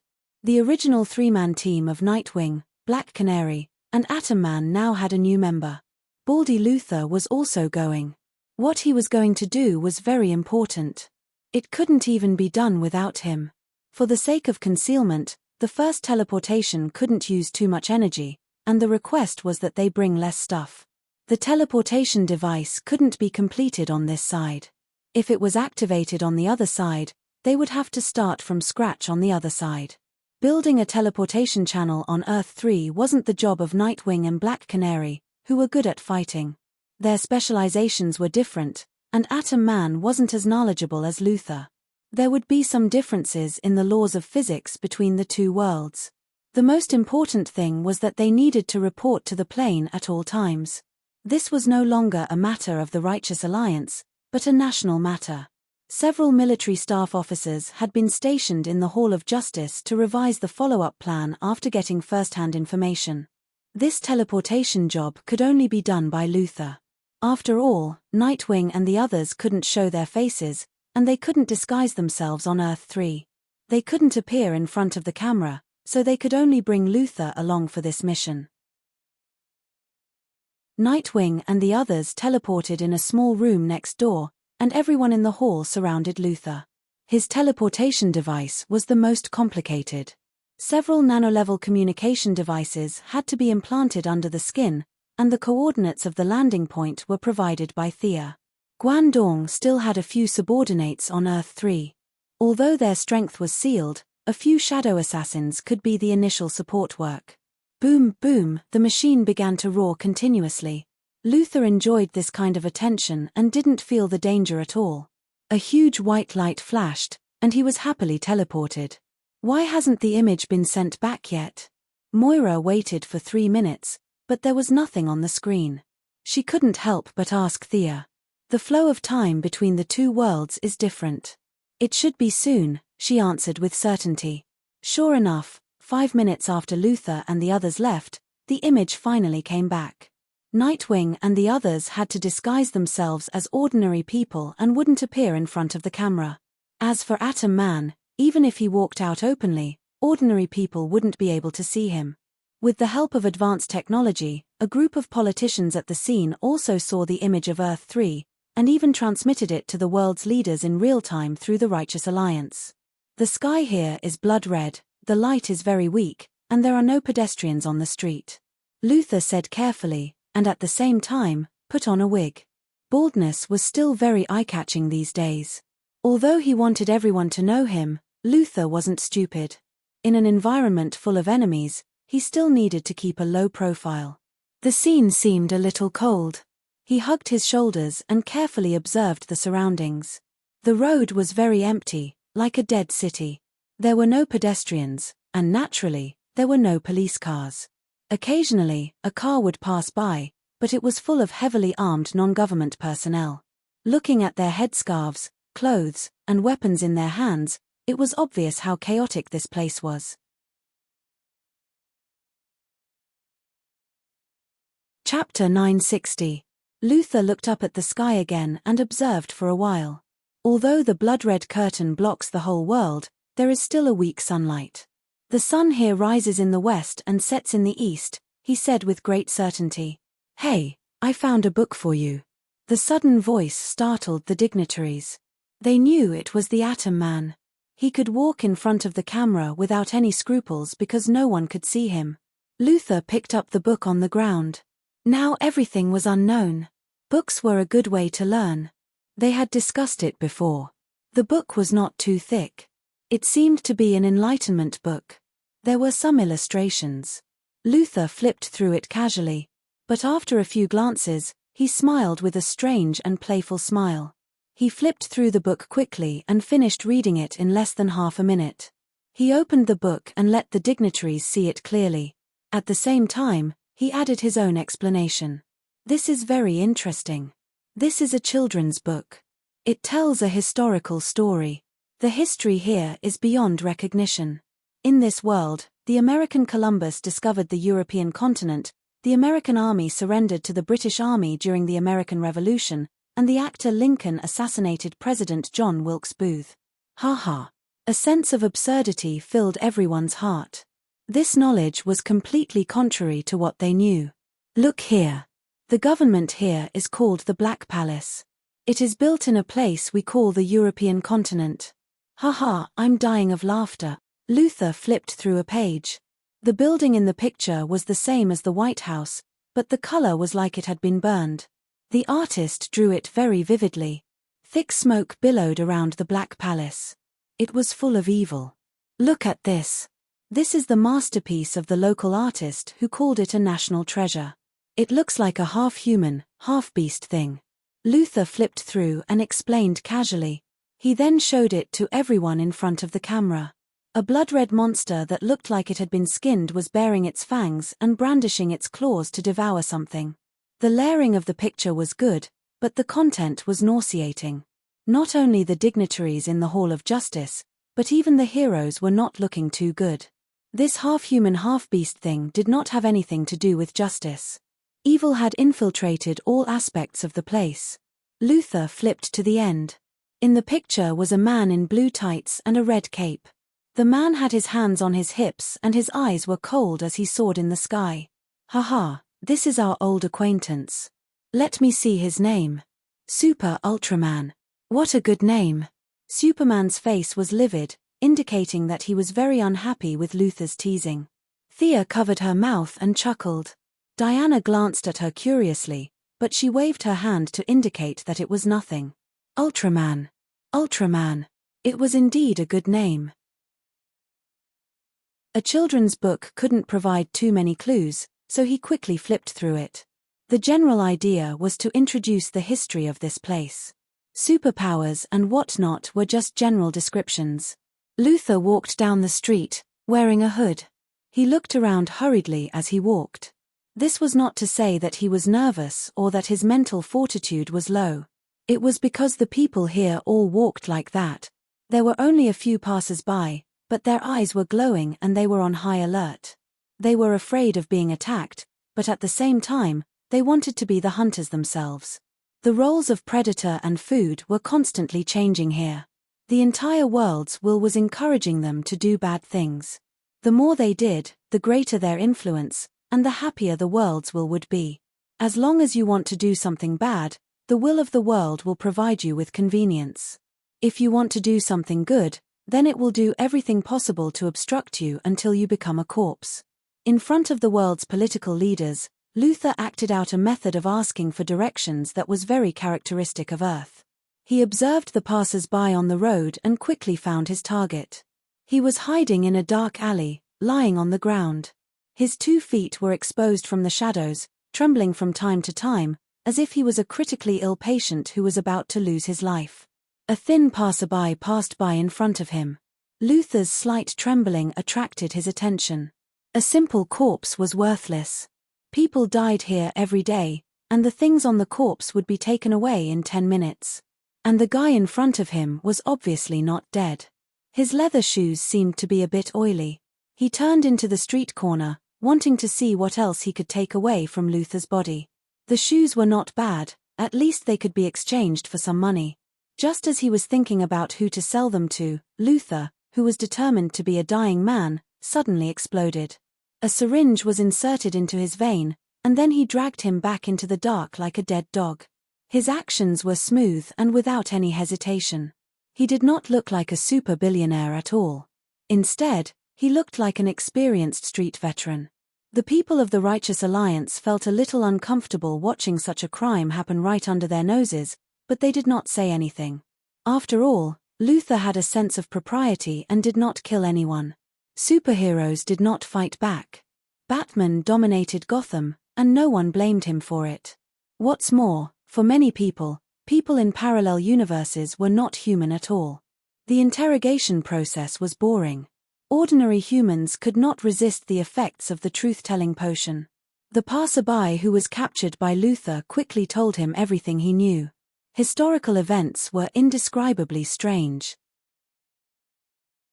Many historical figures still existed in history, but the things they did were completely different.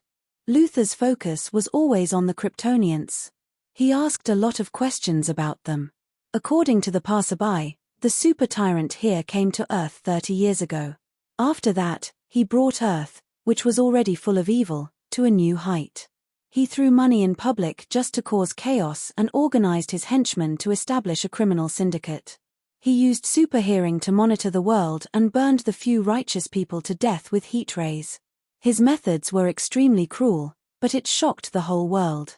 Crime began to become mainstream. The passerby deliberately mentioned that the super tyrant had an extremely advanced spaceship parked above Earth. The artificial intelligence on the spaceship was monitoring Earth at all times. Will the advance team be in danger? Moira immediately asked. As a charismatic politician, whether she was sincere or not, it had become an instinct to care about her subordinates in danger. Thea had been competing with the two-dimensional world recently. She shook her head to show that she did not know. She also turned to look at Batman, who was the self-proclaimed second spokesperson of the Righteous Alliance. Batman was very calm.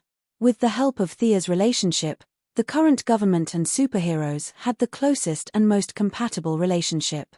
He replied calmly, "Don't worry, Mr. President. We have analyzed the difference between humans in the two worlds. Our vibration frequency is different from that of the other side. Unless we are specifically monitoring according to a certain frequency, we will not be discovered." Moira nodded in agreement. They continued to watch the live broadcast. You're tuning in to the Celestial War YouTube channel. Don't forget to subscribe and join us on this journey to catch the most captivating stories,